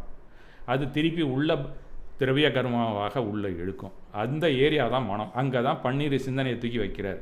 அப்போ மேலேந்து 2வது லேயரில் பன்னீர் சிந்தனை, இந்த 4வது லேயரில் பத்தரம். எதுக்கு பத்தரம் கொடுத்துருக்காங்க, எதுக்கு பன்னீர் சிந்தனை கொடுத்துருக்காங்க அப்படிங்கிறத நீங்கள் நன்றாக புரிந்து கொள்ள வேண்டும். ரெண்டுமே அவசியமானது. இந்த புற வாழ்க்கையில் நீங்கள் என்னென்ன பார்க்குறீங்களோ அதெல்லாம் மனசில் இருக்கும். அதுக்கு சிந்தனை வயப்பட்டு தான் நீங்கள் அறவழியிலேயே நடக்க முடியும். இது ஒரிஜினல் அறம் இல்லை, டூப்ளிகேட் அறம். மனசு ஆன்மாவை போல வேடம் இடுகிறது அப்படின்னு தான் வச்சுக்கணும். அது வேடம் முன்னாலே நீங்கள் அங்கே போயிடக்கூடாது மாஸ்க்குக்கு. அந்த மாதிரி கபடம் இல்லை. இது உண்மையாக நீங்கள் வேடம் விட வேண்டியது இந்த வேடத்தை தான். அதைத்தான் அவர் சொல்கிறாரு, பத்தரத்தின் வழியாக நீ ஒரு சப்ஸ்டியூட்டை உங்கள் மனசில் வச்சுக்கடா அப்படின்னு சொல்கிறது தான் பத்தரம். இந்த 10 நாள்லையும் அதை தான் சொல்ல வருகிறார். ஆக பாவ கர்மா தான் மனசில் நமக்கு ஒரு நல்ல சிந்தனையை வழங்கக்கூடிய ஒரு உணர்வை அளிக்கும். இதிலேருந்து நாம் தப்பிக்கிறதுக்கு தான் இந்த பாவ கர்மாவை எந்த அளவுக்கு விளக்குகிறீர்களோ அப்போல்லாம் அந்த ஒளி நடுப்புறர்கள் ஆன்மா வெளிச்சமாக ஒயிட்டில் அதுக்கு தான் போட்டிருக்கு. அது அப்பப்போ உங்களுக்கு வெளியில் டார்ச் மாதிரி அடிக்கும். அது டே டைமில் பூரா முக்கால்வாசி நாம் அப்படி தான் இருக்கோம். இருந்தாலும் அப்பப்போ இந்த பாவகர்மா மேகம் மாதிரி வந்துக்கிட்டு போயிட்டே இருக்குது, டார்க்காக. இன்னும் மழை மேகம் மாதிரி வருகிறது. இதிலேருந்து நாம் தப்பித்து கொள்ள வேண்டும். ஆக இந்த பாவகர்மா திரவிய கர்மா ஆகிய இரு பிரிவுடன் உள்ளது தான். இந்த பாவ கர்மாவில் தான் கஷாயங்கள் அடங்கி உள்ளன. கஷாயங்களை பற்றி நமக்கு தான் தெரியுமே. கஷாயங்களை பற்றி என்ன தெரியும் அப்படின்னு சொன்னால், எத்தனை கஷாயங்கள் இருக்குது? 4 இல்லை. குரோதமான லோபமாயா இதில் ஒன்றுலையும் 4 இருக்குது. அதுவும் நீங்கள் எல்லோரும் படிச்சிருப்பீங்க. அது இல்லாமல் நோ கஷாயம் வேறு இருக்குது. மொத்தம் 25 கஷாயமும் பாவகர்மாவாக தான் நமக்கு வெளிப்படுகிறது. இது உள்ளேருந்து வெளியில் வர்றது தான் கர்மா. சிந்தனைங்கிறது வெளியிலேருந்து உள்ளே வர்றதை நீங்கள் பிரட்டி போட்டு சம்ஸ்காரம் மாறுறது சிந்தனை. இது ரெண்டும் தான். இந்த மாதிரி இருக்கக்கூடியதில் ஒவ்வொரு திரவியங்களில், அதாவது திரவிய கர்மாவிலேருந்து எது வெளியில் வருதோ, உதயத்துக்கு வருகிறதோ, அந்த நேரத்தில் அந்த பாவகர்மா வேலை செய்ய ஆரம்பிச்சிடும். திரவிய கர்மா உதிர்ந்து போகும்போது அப்படி அது பாட்டுக்கு இந்த உணர்வை தட்டிட்டு போகும். அந்த உணர்வு வெளியில் வரும்போது தான் நீங்கள் எப்படிலாம் ஆக்ஷன் கொடுக்குறீங்க. அதில் தான் நிறைய பாவத்தை சேர்க்குறீங்க, புண்ணியத்தையும் சேர்க்குறீங்க. இது ரெண்டையும் சேர்க்காமல் செயலற்று இருங்கள், அதுக்கு செயலாற்றாதீர்கள் அப்படிங்கிறது தான் நமக்கு விடுதலை பயணத்திற்கான வழியாக அவர் கூறுகிறார். இவை இரண்டுமே மனிதனாக பிறந்தால் தான் புரியும். எல்லா உயிர்களுக்கும் இந்த மனம் அப்படிங்கிறது சில உயிரினத்துக்கு இருக்குது. எல்லா உயிரினத்துக்கும் இந்த 4 லேயரும் இருக்கும். மனம் உள்ள ஜீவராசிகள் என்றோ அதுக்கு 5 லேயராக இருக்கிறதாக கூறுகிறார். ஆக இந்த அடிப்படையிலே நாம் தெரிந்து கொள்வது தான் மிக மிக நல்லது. அதுதான் நம்ம இன்றைக்கு நாம் தெரிந்து கொள்ள வேண்டிய பத்தரத்தில் முக்கியமான விஷயம். உத்தம க்ஷமா, உத்தம மென்மை, உத்தம நேர்மை, இந்த 3மே குரோதமான மாயாச்சாரம் போன்றவற்றால் புறவிடமை இதனால் வெளிப்பட்டுவிடும். ஆனால் உத்தம தூய்மைன்னு சொல்லக்கூடிய சௌச்சம் இருக்குல்ல, அது கொஞ்சம் கஷ்டம். என்னன்னு கேட்டிங்கன்னா, உலோபம் சம்மந்தப்பட்டது. அது உலோபம் சம்மந்தப்பட்டது. உலோபங்கிறது ஒரே ஒரு கஷாயம் மட்டும் இல்லைங்க. இந்த பாவ கர்மா பூராவே 25மே அந்த உலோப கஷாயத்துக்கு வந்து மாட்டிக்குது. அந்த ஒரு ஏரியா தான் நாம் தண்டிட்டோம்னா, அதை கொஞ்சம் தாண்டினா தான் நாம் உண்மையிலேயே பத்தரத்தை புரிந்து கொண்டதாக அர்த்தம். இந்த டக்கு டக்குன்னு தூக்கி போடுறது மாதிரி இந்த உலோபத்தை மட்டும் நம்மளால் தூக்கி போடவே முடியாது. ஏன்னு சொன்னால், இந்த பேராசைக்கு காரணமே இந்த உலோப கஷாயம்தான். அது போனிச்சுனா தான் நமக்கு மன தூய்மை வரும். இந்த ஏரியா, இந்த பேராசையைத்தான் ஆசை என்று புத்தர் கூட சொல்கிறார். ஆசையே மனிதனின் துன்பத்திற்கு காரணம். அதனால தான் அது நிர்வாணமாவுக்கு முட்டுக்கட்டையாக இருக்கிறதுன்னு சொல்லுகிறார். ஆசை என்றால் எல்லா பற்றுதல்களும் தான், ஏதோ ஒரு பற்று மட்டும் இல்லை. பேராசை, விருப்பம், அன்பு, பிரீத்தி, இது எல்லாமே பற்று தான் அப்படின்னு சொல்கிறாரு மகாவீரர். தெளிவாக அதை சொல்கிறார். மோகனிய கர்மத்தின் துவர்பசை அப்படின்னு சொல்லிட்டார். மோகனிய கர்மம் தான் நமக்கு கடைசி வரைக்கும், அதில் இந்த சாரித்திர மோகனிய கர்மம் தான் நம்மளை போட்டு வாட்டி எடுக்குது அப்படின்னு சொல்லலாம். அது போனால் தான் உனக்கு கேவல ஞானமே. அது வரைக்கும் இந்த கஷாயங்கள் இருந்து கொண்டு தான் இருக்கும். அது அதனுடைய நிலைப்பாட்டில் சற்று குறைவாக இருக்கும், சஞ்சீவலனை அப்படின்னு சொல்லுவாங்க. அந்த அளவுலையாவது முனிவர்களுக்கும் இருந்து கொண்டு தான் இருக்கும். இந்த கஷாயத்தில் நம்ம வந்து எப்படியெல்லாம் வகைப்படுத்தியெல்லாம் நம்ம பார்த்துருக்கோம், இதெல்லாம் நிறையா படிச்சிருக்கோம். இப்போ பற்று அப்படின்னு சொல்லும்போது பொருள் பற்று அப்படி தான் நமக்கு தெரியும். பணம் அப்படிங்கிற சம்பாதிக்கிற பற்று தான் இப்போ நிறையா எல்லாருக்கும் தெரியுது. நிறையா பொருள்களாக வாங்கி குவிக்கிறோம் அப்படின்னு சொல்கிறோம். அது மட்டும் அல்லங்க, அதெல்லாம் நேரடியாக தெரியக்கூடிய பற்று. தெரியாத பற்று புகழ். இன்றைக்கு புகழுக்காக நிறைய பணம் சேர்த்து செலவழிக்கிறான். அப்போ பணப்பற்று அவனுக்கு இல்லைன்னு சொல்ல முடியுமா? புகழ்பற்று அதை விட மோசமானது. இதுதான் எல்லா ஆச்சாரியரும் சொல்லுகிறார்கள். இந்த புகழ்பற்றில் சில முனிவர்களே மாட்டிக்கொண்டிருக்கிறார்கள். இன்னும் கோயில் கட்டணும், அது கட்டணும், இதை கட்டணுங்கிறது கூட அவங்க புகழுக்காகன்னு அதில் வந்து புண்ணிய பலன் வருது, அவங்க புண்ணிய கட்டை தான் கட்டிக்கிறாங்கன்னு அதையுமே குக்கும்சந்த் பாரிலர் நன்றாக தாக்கி எழுதியிருக்கிறான்னு தான் சொல்லணும். அந்த புகழுக்காக ஸ்ராவகரும் இயங்குறான், சில எதிகளுமே இயங்க ஆரம்பித்து விட்டார்கள் என்று தான் சொன்னேன். கால மாறுபாடு, வேறு ஒன்றும் சொல்ல முடியாது. ஆக இந்த புகழ் தான் பெரிய பற்று. பெருமை, டம்பம், அதிகாரம், ஆட்சி, இதன் மீது உள்ள பற்றும் அடங்கும். இதிலேருந்து வெளியில் வர்றதான் ரொம்ப கஷ்டமாக இருக்கிறது இந்த காலத்தில். மனிதர்கள் மீதுள்ள பாசம், நேசம், இது கூட பற்று தான். மற்றதை குறைத்ததை போல் இதை குறைக்கிறது ரொம்ப கஷ்டம். பணம் கூட இல்லை அப்படின்னு சொன்னால் கூட நம்ம சமாளிக்கலாம். இன்னும் பணம்னு இன்றைக்கி அலையிறது பல வகைகளையும் வந்து விட்டது. ரொம்ப நேரம் பேசுகிறேன், இருந்தாலும் இன்றைக்கி ஒரு நாளைக்கு பேசி முடிச்சிடறேன். இன்றைக்கி திருமணங்களை கூட மாதம் வரதட்சணை கிடைக்கிறது மாதிரி பெண்களை பார்க்க ஆரம்பிச்சிட்டாங்க. அந்த மாதிரி போய்கொண்டு இருக்கிறது இன்றைக்கு. பொருள் பற்று அப்படின்னு சொல்கிறோம், பணமும் ஜாஸ்தியாக தான் போயிட்டுருக்கு. பிள்ளைங்களெல்லாம் படிக்க வச்சு வேலைக்கு அனுப்பிட்டு இருந்தாங்க. இப்போ பொண்ணுங்களையும் படிக்க வச்சு வேலைக்கு அனுப்பணும். ஏன்னா மாதம் அவங்களுக்கு வரதட்சணை தேவைப்படுகிறது. அந்த மாதிரி காலமாக போய்விட்டது. அப்போ பணப்பற்றும் அதிகமாக தான் போய்கொண்டிருக்கிறது. குடும்பத்தில் கூட பெண்கள் கூட அழகாக மட்டுமல்ல, அறிவாக மட்டுமல்ல, புத்திசாலித்தனமான ஆண்களை விட தனக்கு வருபவன் போக போக கூடுதலாய் சம்பாதிக்க வேண்டும் அப்படின்னு அந்த படிக்க வச்ச பொண்ணுங்களுமே நினைக்க ஆரம்பிச்சிருச்சு. அந்த மாதிரி தான் இன்றைக்கி திருமண பந்தம் கூட வந்து விட்டது. திருமணத்திற்கான தீர்மானமே மாறிவிட்டது இன்றைக்கு. இதுக்கெல்லாம் காரணம் பணப்பற்று, பொருள் பற்று தான். இன்றைக்கி படிக்க வைக்க இது ரெண்டும் கூடுதலாக தான். ஒரு சாரார் படிச்சுட்டு அந்த புத்தியோடு இருந்த ஆண்கள்லாம் இன்றைக்கி சொல்லக்கூடாது, இருந்தாலும் வேறு வழி இல்லை, அவங்க பிழைக்கணுங்கிறதுக்காக படிக்க வைக்கிறோன்னு சொல்லிக்கலாம். ஆனால் அவங்களுக்கும் கூடுதலான பற்று ஆண்களை விட அதிகமாக போய்விட்டது. அவங்க செலவு கூட பண்ணுறதில்ல, பத்திரமாக வச்சுருக்காங்க யார்த்தையோ தூக்கி கொடுக்கறதுக்கு. ஆண்களாவது செலவு பண்ணிட்டு போவான். இப்படி வீடு, கார், பங்களா, அதிலும் 2 வீடு, ஃப்ளாட்டில் 1, வில்லாவில் 1, இப்படி போயிட்டே இருக்காங்க. ஏன்னா 2 பேர் சம்பாதிக்கிறதுனால. பூர்வீக வீரில் இருக்கிற வீட்டையும் விற்க மாட்டான், அப்படியே வச்சுருப்பான். பராமரிக்க எதிர்காலத்திற்கு பணம் வேண்டும் என்ற திட்டமிடல், இப்படி லோப கஷாயம் தீவிரமாக இருக்கிறது இந்த காலத்தில். இன்றைய பெண் பிள்ளைகளுக்கு கூட இது உள்ளதை நாம் கவனித்துக்கிட்டு தான் வருகிறோம். இது இல்லை என்றால் ஏமாந்து விட்டோம்னு நினைக்கிறாங்க. அந்த பற்று இல்லாத ஒரு ஆண் இருந்தாலோ ஒரு பெண் இருந்தாலோ இன்றைக்கி சம்பாதிக்கலைன்னா நாம் ஏமாந்துட்டோம்னு நினைக்கிறான். சம்பாதிக்காத பொண்ணை கட்டிக்கிட்டோமே, நிறையா சம்பாதிக்காத ஆணை கட்டிக்கிட்டோமே, இன்றைக்கி இருக்கிற சம்பளத்தோடு அப்படியே இருக்கிறானே இந்த ஆண் அப்படின்லாம் நினைக்க ஆரம்பித்து விட்டார்கள். தலையெழுத்தே அப்படின்னு அவங்க கூட வாழ்ந்து கொண்டிருந்தார்கள் ஒரு காலத்தில். அதை கூட இன்றைக்கி விரும்பவில்லை யாரும், கூசாமல் விவாகரத்து வரைக்கும் போய்விட்டார்கள். இதற்கு காரணம் இந்த லோப கஷாயம்தான். இன்றைக்கு விவாகரத்து அதிகமாக போகிறதுக்கான காரணம் கூட இந்த லோப கஷாயம். அதுவும் 1 மாதம் 2 மாதத்துலேயே. இதுக்கெல்லாம் காரணம் சரியாக சம்பாதிக்கலை, பொண்ணு சம்பாதிக்கலை, பையன் சம்பாதிக்கலை. இதுவும் அந்த விவாகரத்தில் உள்ள வந்துடுச்சு. சர்வசாதாரணமாக இன்றைக்கு அந்த டைவர்ஸ் அதிகமாக போனதுக்கு காரணமும் இந்த லோப உணர்வின் வெளிப்பாடு தான். இக்கால இளைஞர்கள் இதெல்லாம் எப்படி வெல்லப் போகிறார்களோ தெரியவில்லை. கணவன் மனைவி உறவில் பற்றில்லை அப்படின்னு கூட சொல்லி கொள்ளலாம். ஆனால் அதைவிட பொருள் பற்று அதிகமாக வல்லவா இருக்கிறது, 2 பேருக்குமே சேர்ந்து இருக்குது. இதெல்லாம் விளக்க வேண்டியவை என்று திருமண வயதில் உள்ளவர்களுக்கு பெற்றோர்கள் தான் எடுத்துரைக்க வேண்டும். இவர்களும் தங்க காலத்தில் தன்னோட காலத்தில் விட்டு போனதை தங்க வாரதுகளாவது செய்யட்டுமேன்னு நினைக்கிறார்கள். அது அதை விட கொடுமையாக இருக்கிறது. அது மட்டுமா, வழக்கமாக இருக்கக்கூடிய கணவன் மனைவி உறவில் பற்று, பெற்றோர் பிள்ளை உறவும் பற்று, பாசம், இதுவும் அவர் அதுக்குள்ளே தான், அந்த உலோப கஷாயத்துக்குள்ளே தான் கொண்டு வர்றார். இன்னும் சொல்லப்போனால், இப்போ நம்ம வட்டிக்கு கொடுக்குறான்னு வச்சுங்க, அவனுக்கு அசல் கிடைக்கலன்னா வட்டியாவது கிடைக்கட்டும்னு நினைக்கிறான். அந்த மாதிரி பேரம்பேத்தி மேலே எல்லாரும் பாசத்தை அதிகமாக வச்சுருக்காங்க. ஏன்னா ஒரு பேரன் ஒரு பேத்தி தான் இருக்குது. அப்போ அந்த பற்றும் இன்றைக்கி கூடிக்கொண்டே தான் போகிறது என்று தான் ஆச்சாரியார் கூறுகிறார். இந்த பாசத்தை ஊரில் உள்ள எல்லா பேரம்பேத்திங்கள்ட்டையும் காட்டுங்கய்யா அப்படின்னு தான் அவர் சொல்ல வருகிறார். ஆகவே பற்று எத்தனை ரூபத்தில் இருக்குது பாருங்கள். பணத்தில் மட்டும் இல்லை, பொருளில் மட்டும் இல்லை, உணர்வு அடவிலும் உணர்ச்சியாக வெளிப்படுகிறது. ஆக இந்த பற்று தாங்க உலோப கஷாயம். ஆக தான தர்மம் செய்தாலும் அது புகழின் அடிப்படை என்றால் லோப கஷாயம் பாவத்தில் தள்ளும்.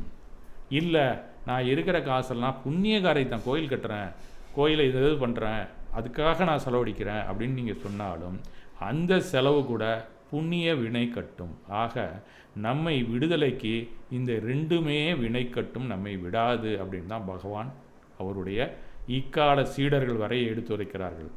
ஆட்சி பற்று தான் மேலான பேராசை, பதவிக்கான பல கோடிகள் செலவு, இப்படி சொல்லிக்கிட்டே போகலாம். வியாபாரத்தில் ஒவ்வொரு ஆண்டும் மேலே மேலே இன்னும் விற்பனை செய்ய வேண்டும், இது கூட பற்று தான். அவங்களுக்கெல்லாம் கோபமே வராது. இந்த வியாபாரத்தில் இருக்கவங்களாம் பார்த்தீங்கன்னா கொஞ்சம் கூட கோபம் வராது. அவங்களுக்கு கோபமும் வராது, நான் தான் பெரிய ஆளுன்னு காமிச்சிக்க மாட்டான். நீங்கள் உங்கள் காலில் வேணாலும் விடுவான், எப்படியா வாங்கிட்டு போயாமா. அப்போ அவன்கிட்ட என்ன இருக்குது, அதை விட மோசமான, இது எப்பயோ ஒரு தடவை வர்றது அந்த கோபமோ ஆணவமோ, ஆனால் இது நிரந்தரமாக இருக்கக்கூடியது இந்த லோபம்தான். ஆக இதுதான் ரொம்பவும் மோசமானது, இதுதான் மறுபிறவிக்கு வித்துடைக்கக்கூடியது அப்படின்னு சொல்கிறாங்க. இன்னும் நம்ம கர்ம சிந்தனைப்படி பார்த்தா ஒவ்வொரு கஷாயத்துலேயும் 4 நிலைகள் இருக்கின்றன. அனந்தானுபந்தி, அப்பிரத்யாக்கியானம், பிரத்யாக்கியானம், சஞ்சுவலனம் அப்படின்னு 4 வகைப்பாடு பிரிவுகளாக வைத்தால் மொத்தம் நீங்கள் 4 பார்த்தீங்கன்னா 16 வந்துவிடும். நோ கஷாயம் 9, இதை சேர்த்திங்கன்னா மொத்தம் 25. இத்தனையும் சேர்ந்தது தான் அந்த உலோப கஷாயம் அப்படிங்கிறது. நம்ம இந்த லோப கஷாயத்தில் இந்த 4வது நிலையிலேருந்து வெளியில் வந்தால் தான் உனக்கு உத்தம சத்தியத்துக்குள்ளேயே நீ நுழைய முடியும். இத்தனை கஷாயத்தையும் நீ விளக்க வேண்டும், இத்தனை நிலையிலையும் நீ விளக்க வேண்டும் அப்படின்னு தான் சொல்லுகிறார். அந்த இத்தனையும் நம்ம விளக்கிறது அப்படின்னு சொன்னது கொஞ்சம் அது ஆசை வகையின்னு 2ஆக கூட பிரித்து சொல்கிறாங்க. குரோத, மானம், துவேஷம் அப்படின்னு சொல்கிறாங்க. குரோதமும் மானமும் வெகுளி, டிஸ்லைக்னஸில் வருது அப்படிங்கிறாங்க. மாயகஷாமும் லோபமும் ராக வடிவம், ஆசை வடிவில் வரக்கூடியது. இந்த ஆசை வடிவில் இருக்கிறது தான் ரொம்ப மோசமானது. அது எப்போ பார்த்தாலும் இருக்கும். இந்த குரோதமானம் அப்பப்போ வந்துட்டு இருக்கும். இந்த லைக்னஸ் ரொம்ப மோசமானது, டிஸ்லைக்னஸ் கூட அப்பப்போ வரக்கூடியது தான் அப்படின்னு தான் சொல்லப்படுகிறது.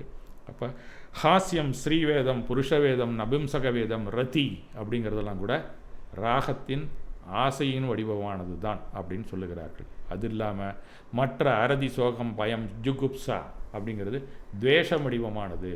ஆக விருப்பு வெறுப்பு அப்படிங்கிறத நீ விளக்கினால்தான், இந்த ராக துவேஷத்தை விளக்கினால்தான் இந்த பாவ கர்மா போகும். அந்த ராகத்தை விளக்குவதற்கான முடிவு தான் வீதராக நிலை. அந்த வீதராகம் அப்படிங்கிற வார்த்தையே இந்த பாவகர்மாவை தூக்கி போட்டால் தான் வரும் அப்படிங்கிறத நாம் தெரிந்து கொள்ள வேண்டும். இந்த 25ஐயும் நீங்கள் நீக்கிறதுக்கு துணை புரிவது தான் இந்த பத்தரம். இந்த இதில் வந்து நீங்கள் 4 நிலைகளில் அனந்தான வந்தியானம், அப்பிரத்யாக்கானம், பிரத்யாக்கானம் இதெல்லாம் கூட தூக்கி போட்டலாம். அந்த சஞ்சீவரணம் அப்படிங்கிற அந்த நீரில் எழுதுனது மாதிரி இருக்கிறத அவ்வளோ சீக்கிரம் தூக்கி போட முடியாதுன்னு தான் சொல்கிறாங்க. வேறு வழி இல்லை, அதோடய நீங்கள் வாழ்ந்து கொண்டு இருக்கலாம். அப்படி இருந்தாலும் கடைசியாக என்றைக்கு அந்த கடைசியாக இருக்கக்கூடிய அந்த சஞ்சீவரண அந்த நிலைமையில் இருக்கக்கூடிய அந்த லோப கஷாயத்தையோ கோபத்தையோ தூக்கி என்னைக்கு போடுறீங்களோ, நான் அவங்கெல்லாம் வேடிக்கையாக சொல்லுவாங்க, ஞானிகளுக்கு தங்கச்சூடு அப்படிமா, மற்றவங்களுக்கெல்லாம் இரும்பு சூடுமா. அதாவது லேட்டன் ஹீட் வந்து அதிகம். நீங்கள் இரும்பை வந்து சூடு பண்ணிங்கன்னா அது அவ்வளோ சீக்கிரம் வெளியில் தூக்கி போட்டாலும் ஒரு தண்ணியில் நினச்சா கூட உடனே சுட முடியாது நீங்கள். ஆனால் தங்கத்தை நீங்கள் நல்லா சூடு பண்ணிவிட்டு தண்ணியில் போட்டு அப்படி எடுத்திங்கனால ஆறி போயிருக்கும் அது. அப்போ ஞானிகளுக்கு கூட இந்த சஞ்சீவரண கஷாயம் இருக்கிறது அப்படிங்கிறதான் அவங்க சொல்கிறாங்க. அந்த மாதிரி அந்த தங்கச்சூடு இருந்து கொண்டு தான் இருக்கும் அந்த கஷாய உணர்விலே. ஆகவே அந்த உத்தம ஆன்ற நற்பண்புகள் அனைத்தும் நமக்கு வரணும்னா இந்த பாவகர்மாவை விளக்க வேண்டும் என்பது தான் இந்த தச தர்மம் விழா நமக்கு கூறுகிறது என்று நாம் தெரிவித்து கொண்டு, கொஞ்சம் கஷ்டம்தான், இப்படி கொஞ்சம் கொஞ்சமாக நமக்கு அனுசரித்தோம்னா இந்த சஞ்சீவரணம் வரைக்கும் நம்ம சென்று விடலாம். அப்படிங்கிறதுக்கு உதாரண புருஷனாக வாழ்ந்து முடியும் வரை அதை நான் முடித்து விட்டு தான் செல்வேன் இருந்தவர் தான் பகவான். அந்த பகவான் தான் நமக்கு ரோல் மாடல்.